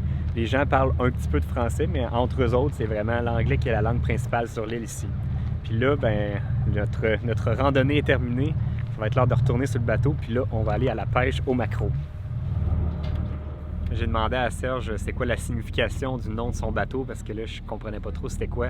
C'est le beau petit boat parce que en acadien le mot bateau anglophone c'est boat, fait que eux autres c'est devenu bot. Fait que lui ça fait beau petit boat comme un beau petit bateau. C'est ça la signification de son du nom de son bateau. Moi je me perds dans le bateau.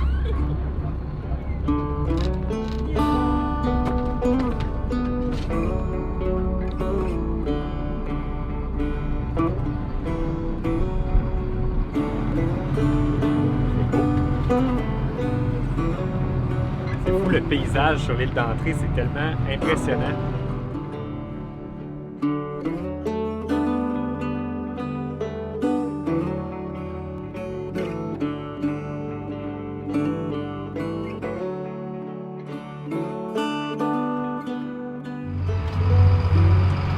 l'as vu passer?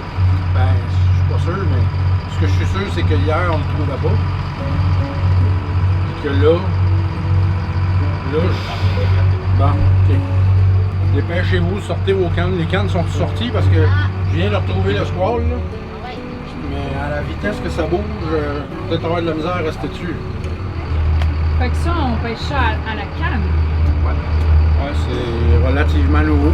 Avant, ça se faisait pas. Depuis une couple d'années, c'est plus une pêche sportive, disons. C'est plus agréable de pêcher à la canne. Sinon, c'était quoi, ça au filet ou... Non, le maquereau, ça se pêchait historiquement avec des lignes. Au début, une ligne avec 3 hameçons dessus, après ça 6, après ça 12, mais on pêchait ça à la main. Tant qu'il y en avait abondamment, qui élevait, mettons, 6 la shot. Ça ramenait tous les poissons. Avec des lignes à main. Ce que je vois apparaître dans mes écrans. Les petits poissons. Comme si je serais peut-être dessus. Ça se promène en dedans aussi. Ça fait qu'il y en a beaucoup. Quand tu le trouves, le spot, là, t'en as beaucoup. Oui, là, tu rentres ça en plein bas. Mais le maquereau, c'est un poisson extrêmement vivant, extrêmement vigoureux, exploité. Ça bouge constamment. Un banc de maquereau, si tu vois ça aller, mettons, des fois à fleur d'eau, ça part dans un son. À la fin de la journée, il a bougé à peu près 2000, mais il n'a jamais arrêté de bouger. Il part très réactif. Semblerait-il qu'il n'y a pas la capacité d'emmagasiner l'oxygène. Fait que lui, il faut qu'il avance pour en ramasser plus. Tout le temps dans ses pas comme un requin. Ouais. C'est ce qu'on m'a déjà dit là. Tu sais, je répète ça avec un petit peu de... La légende du maquereau.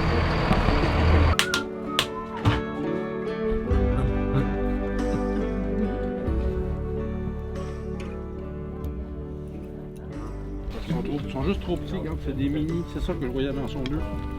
Fait que c'est des mini. Seigneur, c'est plus que mini.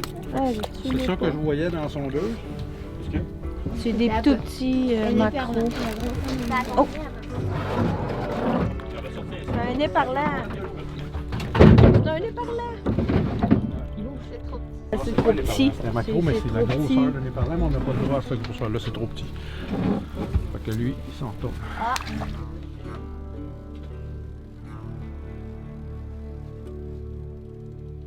Là, à date, au spot qu'on a trouvé, on pogne juste des tout petits. Puis par on, je veux dire eux, parce que moi, je n'ai pas pogné encore.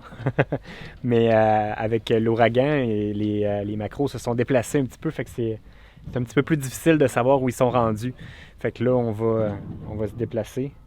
C'est parce que j'avais senti du mouvement, mais ça a l'air que non.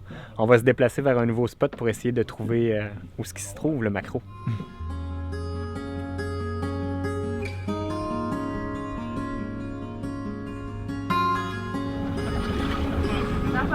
Je suis content parce que c'est pas comme ça l'autre jour avec... Je peux dire ça de même. On va l'essayer ailleurs.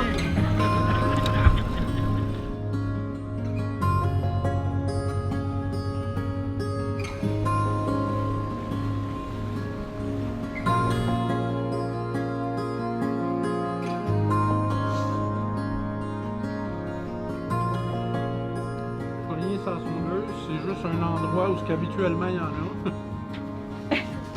Ah non, c'est pas vrai que je vois rien. Il y a de quoi qui vient de passer autour de 20.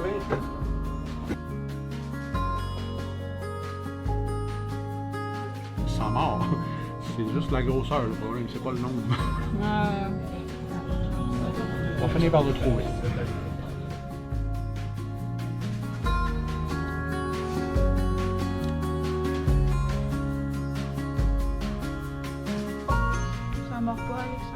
Non, moi j'ai rien pantoute. Ça mord pas pantoute pour moi.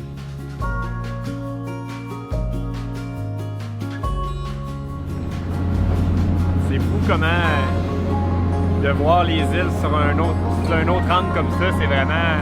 c'est le fun.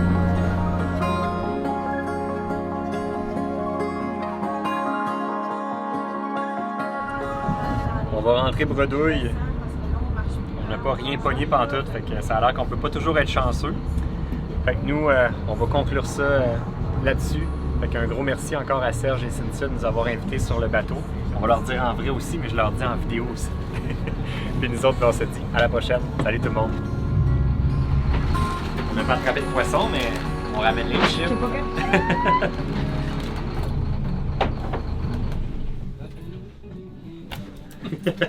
C'est la fin, c'est la fin. Bon matin tout le monde, j'espère que vous allez bien. Si je vous disais qu'on a trouvé un emplacement de camping où on a une vue sur l'eau en avant et en arrière de la roulotte, des deux côtés. C'est assez impressionnant.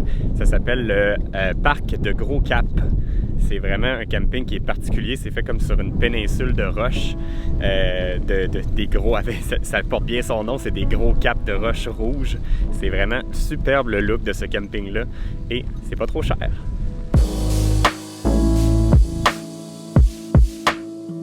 Je suis actuellement en train de prendre ma traditionnelle marche d'avant-activité parce qu'aujourd'hui, on va faire une activité où on ne peut pas apporter les chiens. Fait qu'à chaque fois, je prends toujours le temps de faire une grande marche pour les épuiser parce que des chiens épuisés, c'est des chiens tranquilles.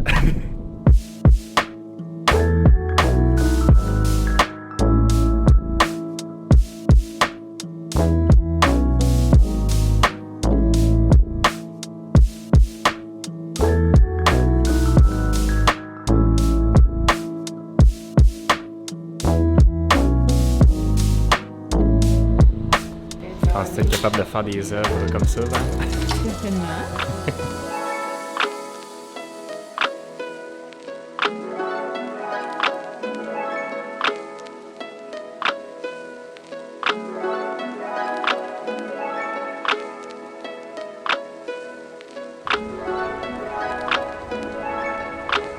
L'activité d'aujourd'hui, c'est de faire de la soufflerie de verre à la méduse. Dans le fond, on va vous faire 2 pièces de verre à chacun. Vous allez voir, la première pièce, ça va être quelque chose d'abstrait. Dans le fond, c'est un peu pour vous montrer que ça va être quelque chose qui n'a pas nécessairement de forme précise. C'est pour découvrir la matière. Donc, vous allez aller chercher du verre chaud, vous allez venir l'étirer un peu sur la table, le colorer avec une des poudres ici. Et puis, c'est pour découvrir un peu comment ça se travaille le verre, quel genre de matière c'est, quand ça passe de bien chaud, vraiment liquide à vraiment solide rapidement. Et dans le four qui est là, on a un bassin de verre fondu, un peu comme un volcan, qui a un 1300 degrés facile. OK, tourne un tour complet dans le verre. C'est bien parfait. Là, tu l'apportes avec toi sans coller nulle part. Tu peux peser un peu pour vraiment y donner le... Ouais, c'est ça. Pendant que c'est chaud, on va aller colorer dans les couleurs. Puis comme mon verre est chaud, mais là, la couleur, elle vient vraiment fusionner. C'est profond. C'est parfait. Ça ne donne rien d'aller plus loin que ça. Parce que tout ce que ça va faire, ça va chauffer ta tige. Puis là, ben, ça va te brûler les doigts plus tard. Fait que tout ce qu'on veut, c'est le chauffer le verre. Fait que quand il est chaud, il s'étire, il se torsade. Vous pouvez faire un peu toutes sortes de choses. Mais à chaque fois qu'on y touche, il a les pointes qui vont durcir. Fait que le but, c'est de travailler toujours dans les parties les plus épaisses, à chaque fois, avec des petits gestes, des petits mouvements, pour venir construire quelque chose d'abstrait. Oh, on va fermer les pincettes et on va venir s'appuyer sur la marque partout autour pour que ça fasse craquer le verre à cet endroit-là spécifiquement. C'est nous qui décidons un peu de la forme qu'on veut lui donner. Puis moi, honnêtement, c'est très, très abstrait. On pourrait dire que ça... Moi, je pense que je vais la nommer clown diabolique. What? C'est bizarre. Donc, ben, laid. C'est très laid. C'était trop abstrait, mon affaire. Da-da-da! C'est... Ben, ça a l'air d'une plante aquatique. Refroidir doucement. Et voilà! On a fait le côté comme ça ici, et puis le dessus comme ça.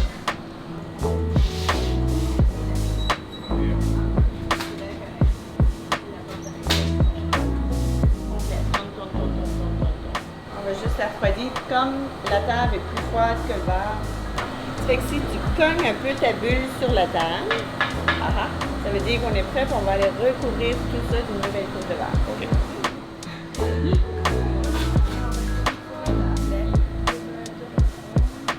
Tu peux écraser un peu dedans pour que ça colle bien. Écrase.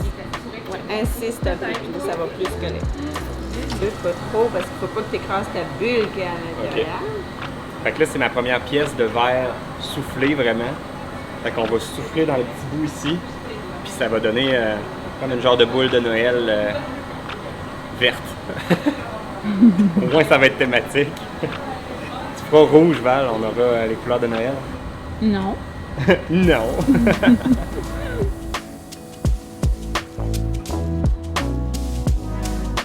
Stop. Là, c'est tellement chaud que la prochaine fois que tu vas souffler, tu peux y aller plus doucement. OK. Stop. Super chaud. Super, ça. On voit mon petit trou.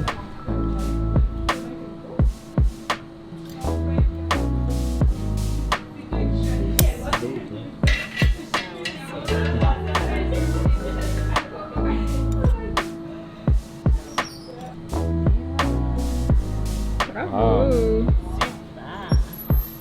Je suis assez fier de ma boule, mais je pense que sans ton aide, elle serait pas aussi belle. Je pense que t'aurais comme un carré non soufflé, je sais pas trop.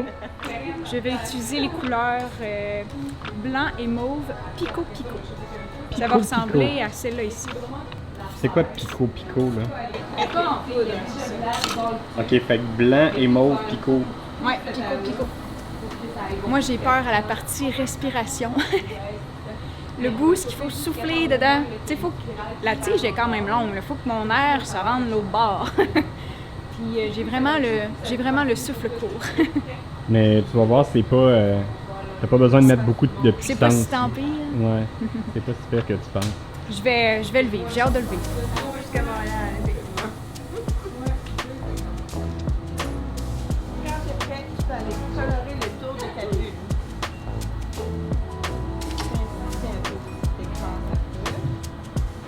C'est bon, ça.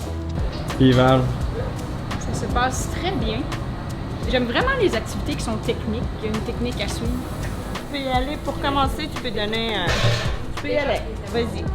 Un peu plus fort. Tu vas sortir la bulle. C'est bon. Encore un peu. Vas-y. Plus fort si t'es capable. Vas-y. Donne tout ce que t'as. Vas-y. Parfait, stop. Wow! C'est bien voir. Ben ouais, elle a grossi. Ben, ronde. Oui. Check ça. On voit le blanc ici, on voit le mauve au bout. Magnifique. La mienne va être différente de la tienne. J'ai opté pour la base. Donc, si je mets un peu de gommette, je vais pouvoir la mettre dans notre Airstream. ah ben oui. OK. Fait que là, on le prend avec nos grosses mitaines, qui est quand même s'il est raide, il est quand même assez 700 degrés. Je suis très satisfaite.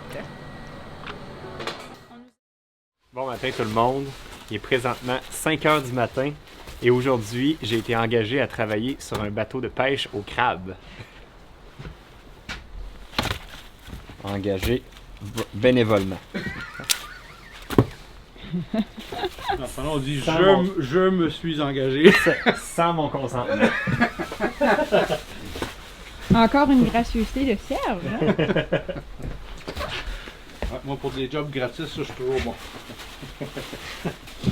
Là, ce qu'on fait, c'est qu'on prend le hareng qui est congelé, puis on le met dans des boîtes. Pour après ça, ben, en fait, pour le séparer, on va le mettre dans des petits sacs qui vont aller dans les cages pour remettre à la mer pour prendre d'autres crabes pour les prochains jours.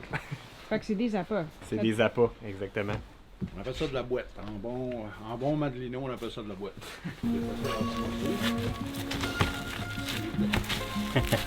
Une truite à la fois. Hein? Tu pensais pas manipuler du hareng comme ça un jour dans ta vie? Non, je l'ai vu fumer, mais je l'ai pas. Je pensais pas le voir congelé.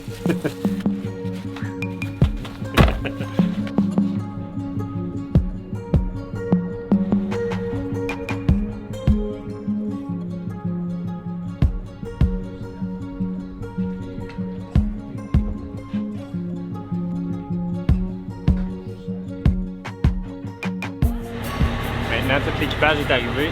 Ça va être l'heure d'aller en mer et de ne pas échapper de poisson comme je viens de faire.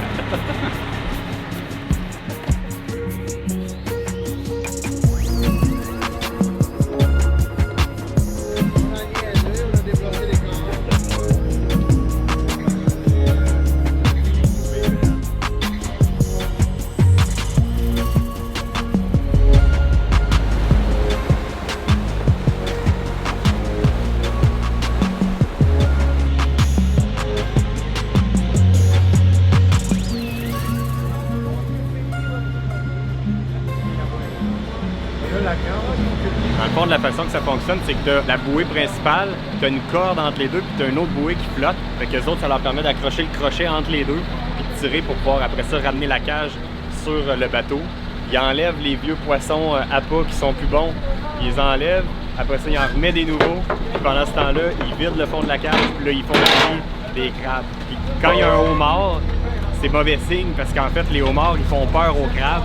Fait que s'il y a un homard qui a réussi à rentrer dans la cage, il n'y aura plus de crabes qui vont rentrer après ça. Fait qu'idéalement, les homards, quand ils les trient, ils essaient de s'en débarrasser plus loin pour pas qu'ils fassent peur aux prochains crabes qui vont rentrer dans la prochaine cage. Au moins un poignet là.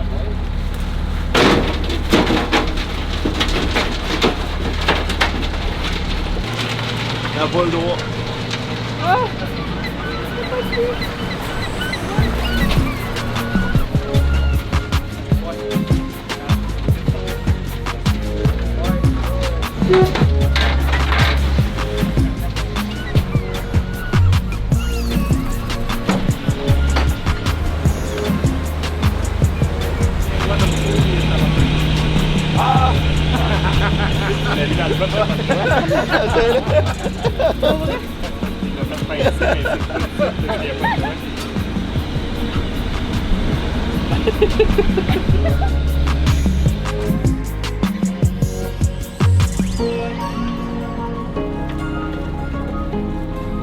Il y a eu l'ouragan Dorian, les crabes se sont beaucoup déplacés, fait que la pêche des derniers jours a été très mauvaise. Mais là, à date, c'est quand même prometteur, c'était une bonne première cage. Ce que vous voyez qu'ils font quand ils les trient, c'est qu'ils enlèvent les trop petits, puis ils enlèvent les femelles. Ils sont hyper rapides pour faire le tri, ça se passe comme à la vitesse de la lumière. Fait que dans le fond, pour savoir si on a le droit de garder le crabe, il y a un petit gabarit comme ça. Tu prends le crabe, tu le rentres dans le gabarit, tu regardes si la partie principale du crabe fit dans le gabarit. S'il est trop petit, il faut que tu le rejettes à l'eau. S'il est assez gros, tu peux le garder. Puis s'il est trop petit et que tu le gardes pareil, tu peux avoir des amendes vraiment très très salées pour juste un homard. Ça peut aller dans les centaines de dollars pour juste un homard. Fait qu'il faut vraiment pas que tu fasses d'erreur.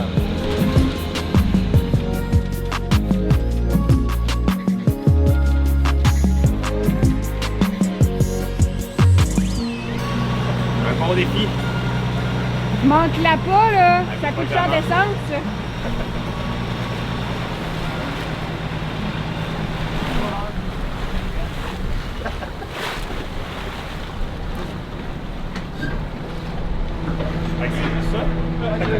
Bon, c'est fait. Finalement, t'es bon. J'ai réussi. T'es bon, finalement. Je pensais que je l'avais manqué, j'ai fait que là, dans le fond, la job du capitaine, lui, c'est de checker de 1 la profondeur pour pas accrocher le fond, mais de 2 de surveiller sur le GPS où est-ce qu'ils sont les bouées. Puis quand on en a vidé une et qu'ils l'ont remis à l'eau, ben là, lui, il va la changer de couleur pour savoir qu'elle a déjà été faite. Quand on va revenir demain, ben en fait, nous, on reviendra pas, mais quand lui, il va revenir demain, il va savoir qu'elle a été faite hier. Ça, c'est comme la sondeuse, le sondeur qu'on appelle. S'il y a du poisson en dessous. Ouais, ça, ce que tu vois là, c'est des poissons. Okay. La profondeur est très importante parce que la profondeur est reliée à la température de l'eau. Et le poisson et les crustacés se déplacent en fonction de la température de l'eau. Fait que toi, tu sais son où selon la température? Ben, on ne le sait pas toujours, on essaie de savoir. Là, de ce côté-ci, c'est des manettes pour contrôler tous les accessoires qu'il y a en arrière. C'est ça. Normalement, on n'aura pas besoin de tous ces équipements-là pour cette pêche ici. Là. Le bateau il a été conçu pour faire plusieurs pêches. Pour faire le crabe, pour faire le homard, pour faire le péton. Puis on faisait le poisson de fond surtout, ce qu'on appelle la morue, la sole, ces choses-là. Depuis quasiment une vingtaine d'années, la pêche à la morue dans le golfe, c'est fermé. Pour ça diversifier, après ça, j'ai acheté d'autres. Là, tu fais le crabe, là, ouais, c'est ça. Ça a toujours été pêcheur. Ça fait 35, 36 ans. Toutes mes oncles, les 2 bords de la famille, tous des pêcheurs.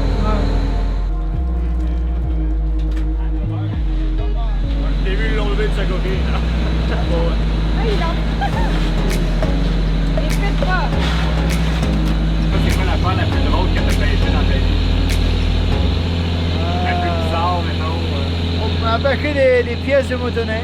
Un lièvre. On a pêché un lièvre. Un lièvre. Un lièvre, vraiment intact. On l'a pris dans les oreilles. Ah ouais. Mais non. Dans la glace ou... Non, il n'y avait même pas de glace. Probablement il aura couru sur la glace, puis quand la glace a fondu, il s'est retrouvé au fond. On l'a pêché. Il était bon, mais... Je l'ai pêché pareil. Ils sont bien pas bons. Ils sentaient pas bon. Ah, ben c'est quand même drôle. Un lièvre puis des pièces de motoneige.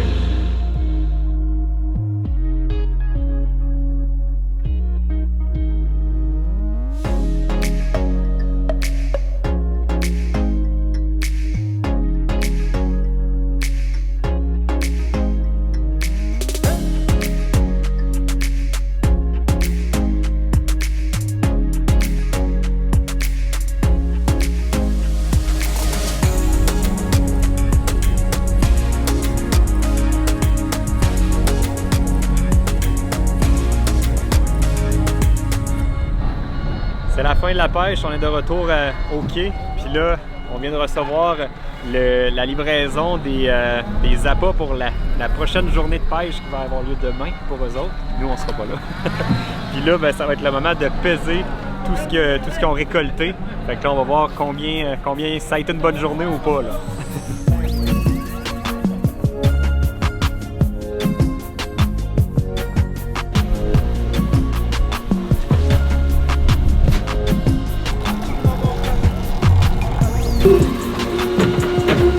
Donc là, dans le fond, l'étape, c'est de sortir tous les bacs pleins de crabes, les peser, après ça, mettre 2-3 pelletées de neige là-dedans pour que ça reste au frais. Ils embarquent ça dans le camion, puis ils vont vendre ça à la poissonnerie après ça.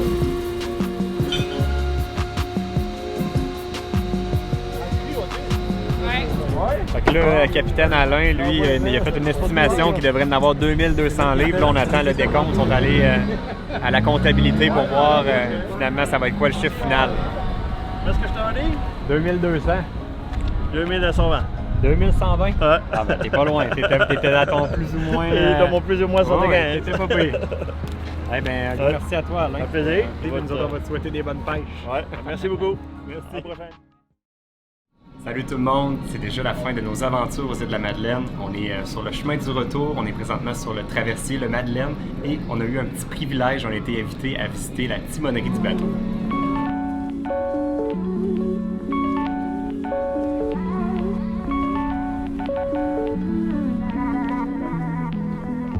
Nous, pendant notre séjour, un des moments marquants, ça a été l'ouragan Dorian. Et nous, on s'est réfugiés sur l'île de Grande Entrée. Mais on se demandait, le bateau, le Madeleine, lui aussi, qui s'est réfugié, c'était où l'endroit sécuritaire pour lui? Fait que j'ai une bonne personne pour m'aider à y répondre, qui est Steven, qui travaille sur le bateau directement. C'est quoi ton poste, Steven? Moi, je suis premier officier. Qu'est-ce que ça fait, lui? Premier officier, on a un corps de navigation à faire. Je suis responsable du chargement du bateau. On embarque les véhicules à bord, les remorques, les véhicules, c'est moi là qui... Tu joues au Tetris? Ouais, si on veut. Un gros jeu de Tetris, mais on joue au Tetris, ouais. Bon, puis pendant l'ouragan, qu'est-ce que vous avez fait? Vous avez mis le bateau où pour se réfugier? Nous autres, on s'est mis à l'abri du côté de Souris, à l'île du Brassadoir. Les vents nous aidaient plus à rester à quai de ce côté-là que si on avait amené à Cap-au-Mal. À Cap-au-Mal, les vents nous auraient décollé dessus le quai, puis on n'aurait pas pu rester à quai. Donc on a obligé de ressortir. Ça fait que pour la sécurité du navire et de l'équipage, on a décidé de rester à l'île du Brassadoir le temps que la tempête passe. Et vous avez navigué jusqu'à quelle heure cette journée-là? On a fait notre journée, notre voyage normal le matin, puis quand on arrivait à 13h l'après-midi, on a resté là à quai jusqu'au surlendemain, le temps que la tempête passe. On a resté aux aguets, on a passé la nuit, chaque corps de travail a passé la nuit à surveiller les amarres pour que le bateau vienne. Ça a brassé beaucoup sur le bateau? Non, à quai comme tel, on a cassé quand même un amarre, on a oublié de le changer pendant la nuit, mais ça s'est quand même très bien passé là, vu les conséquences que la tempête a données un peu partout. Fait que là, après avoir eu un petit cours d'à peu près 5 minutes, c'est moi qui est au poste de manœuvre du bateau, fait que stressez-vous pas là. Fait que c'est ici que tout se contrôle pour ce qui est des moteurs, fait que pour la vitesse du bateau. Présentement, on va à 17 nœuds, c'est moi qui ai décidé ça. C'est pas vrai. Puis c'est ici aussi que ça va se passer quand on va accoster. Fait que c'est le poste vraiment idéal parce qu'on a une vue devant et derrière. Puis là, présentement, si je me souviens bien, si j'ai bien retenu mon cours, on est au poste qui va servir à s'amarrer à Souris. Non, je me suis trompé. J'ai inversé. Parce qu'il y a un poste comme ça de chaque côté du bateau. parce que tout dépendant de soit à Souris ou soit à Cap-aux-Meules, ils vont accoster d'un côté différent. Fait que, puis ça, c'est ce qui nous permet, nous autres, d'entrer en véhicule d'avant puis de sortir d'avant parce qu'il y a une porte de chaque côté du véhicule. On est même allé sur le toit faire un petit tour puis on a vu les gros trucs qui tournent. En fait, ça sert au radar. Fait que ça, c'est tout l'équipement ici avec le méga écran qui est à côté de moi. Dans le fond, c'est les yeux du bateau, c'est le radar. Fait que c'est ce qui permet de naviguer dans le noir, dans des conditions où on verrait pas bien. Bien, là-dessus, on peut voir tous les obstacles, les autres bateaux. On peut voir vraiment où on s'en va aussi. Fait que sur l'écran, on voit que dans le milieu, il y a notre bateau à nous. Puis on peut voir l'île du Prince-Édouard vers où on se dirige. Nous, on va comme longer la côte de l'île du Prince-Édouard, puis on va aller à Souris pour débarquer avec notre roulotte, puis après ça, reprendre la route vers le Québec.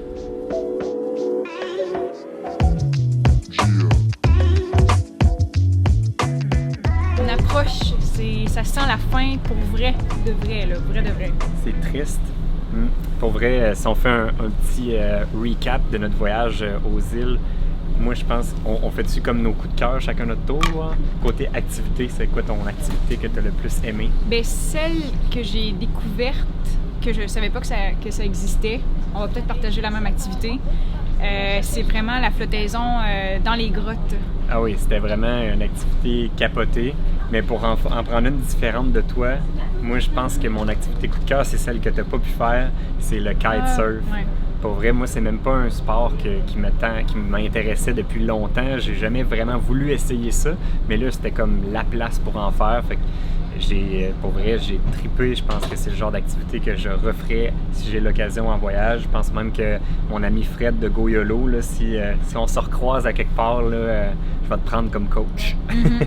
Le plus beau camping, quel camping t'as préféré, toi? Parce que ça, c'est un choix qui est dur à faire parce que tous les campings ont des belles vues aux îles de la Madeleine.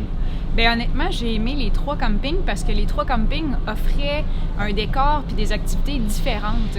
Puis c'est peut-être, si jamais vous prévoyez un voyage aux îles, je pense justement c'est ça la beauté de la chose, c'est pas de nécessairement rester au même camping tout le long, mais plutôt d'en essayer plusieurs parce que d'un, ils sont tous beaux, fait que même s'il y en a un que vous préférez, c'est pas grave, mais chacun vous permet de visiter puis de faire des activités dans une région en particulier, puis c'est ça qui est le fun justement.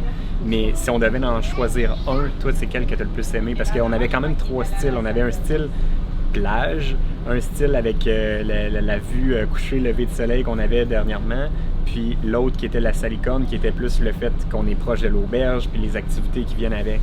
Mais c'est ça, les 3 apportent des choses différentes, mais je dirais les 3, je suis pas capable de choisir. Moi, en tout cas, mon choix personnel, moi, ça serait la plage. Parce qu'on dirait qu'il y a un petit quelque chose à camper vraiment sur le bord de la plage. Puis le matin, toi tu le vis pas parce que c'est moi qui va promener les chiens le matin de bonne heure, mais aller marcher le matin en me levant sur la plage, on dirait ça c'est le summum pour moi. Puis de sortir de la roulotte puis d'être déjà sur la plage, moi je trouve que ça n'a pas de prix, c'est la plus belle chose. Côté nourriture, restaurant, moi je pense que mon coup de cœur en partant c'est les fruits de mer en général. J'ai même pas préféré un restaurant plus qu'un autre parce qu'il y avait tous des choix très très diversifiés. Ah, j'en ai un coup de cœur. Moi j'en ai un. Le souper qu'on a mangé à l'auberge La Salicorne, le délice des îles que ça s'appelait. Mais c'est ça le pot en pot? Je sais pas si c'est ça qu'ils appellent un pot en pot. En tout cas, bref, eux autres appelaient ça un délice des îles. C'était comme un petit pot avec comme plein de fruits de mer gratinés avec des patates pilées. Ah, c'était délicieux. Moi, ma découverte côté bouffe ici a été le beignet.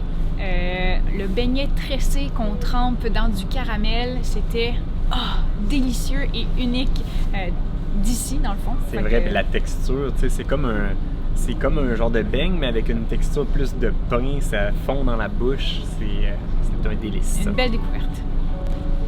On commence à apercevoir tranquillement l'île du Prince-Édouard sur notre droite, fait que c'est synonyme que c'est presque la fin de notre voyage. On tient à remercier Tourisme des îles de la Madeleine et à tous les Madelinots qui ont été vraiment, mais vraiment accueillants. C'est fou, hein? Pour vrai, c'est vraiment, tu sais, c'est reconnu que les Madelinots sont accueillants, mais si jamais vous visitez les îles de la Madeleine, vous allez vraiment le constater en personne. C'est quelque chose. Les Madelinots sont recevants, ils prennent le temps. Ils sont remplis d'histoires à nous raconter, fait que ils ont le temps, puis c'est ça qui est beau des îles, c'est qu'on sent qu'on a du temps. Exactement. C'est ça qu'ils disent eux autres, c'est qu'aux îles, il n'y a pas l'heure, il y a le temps. Fait que nous, pour les prochaines aventures, on sait même pas encore où on s'en va prochainement. Fait que ça sera à suivre dans les prochains épisodes. Puis nous, là-dessus, on se dit à la prochaine. Salut tout le monde! Bye!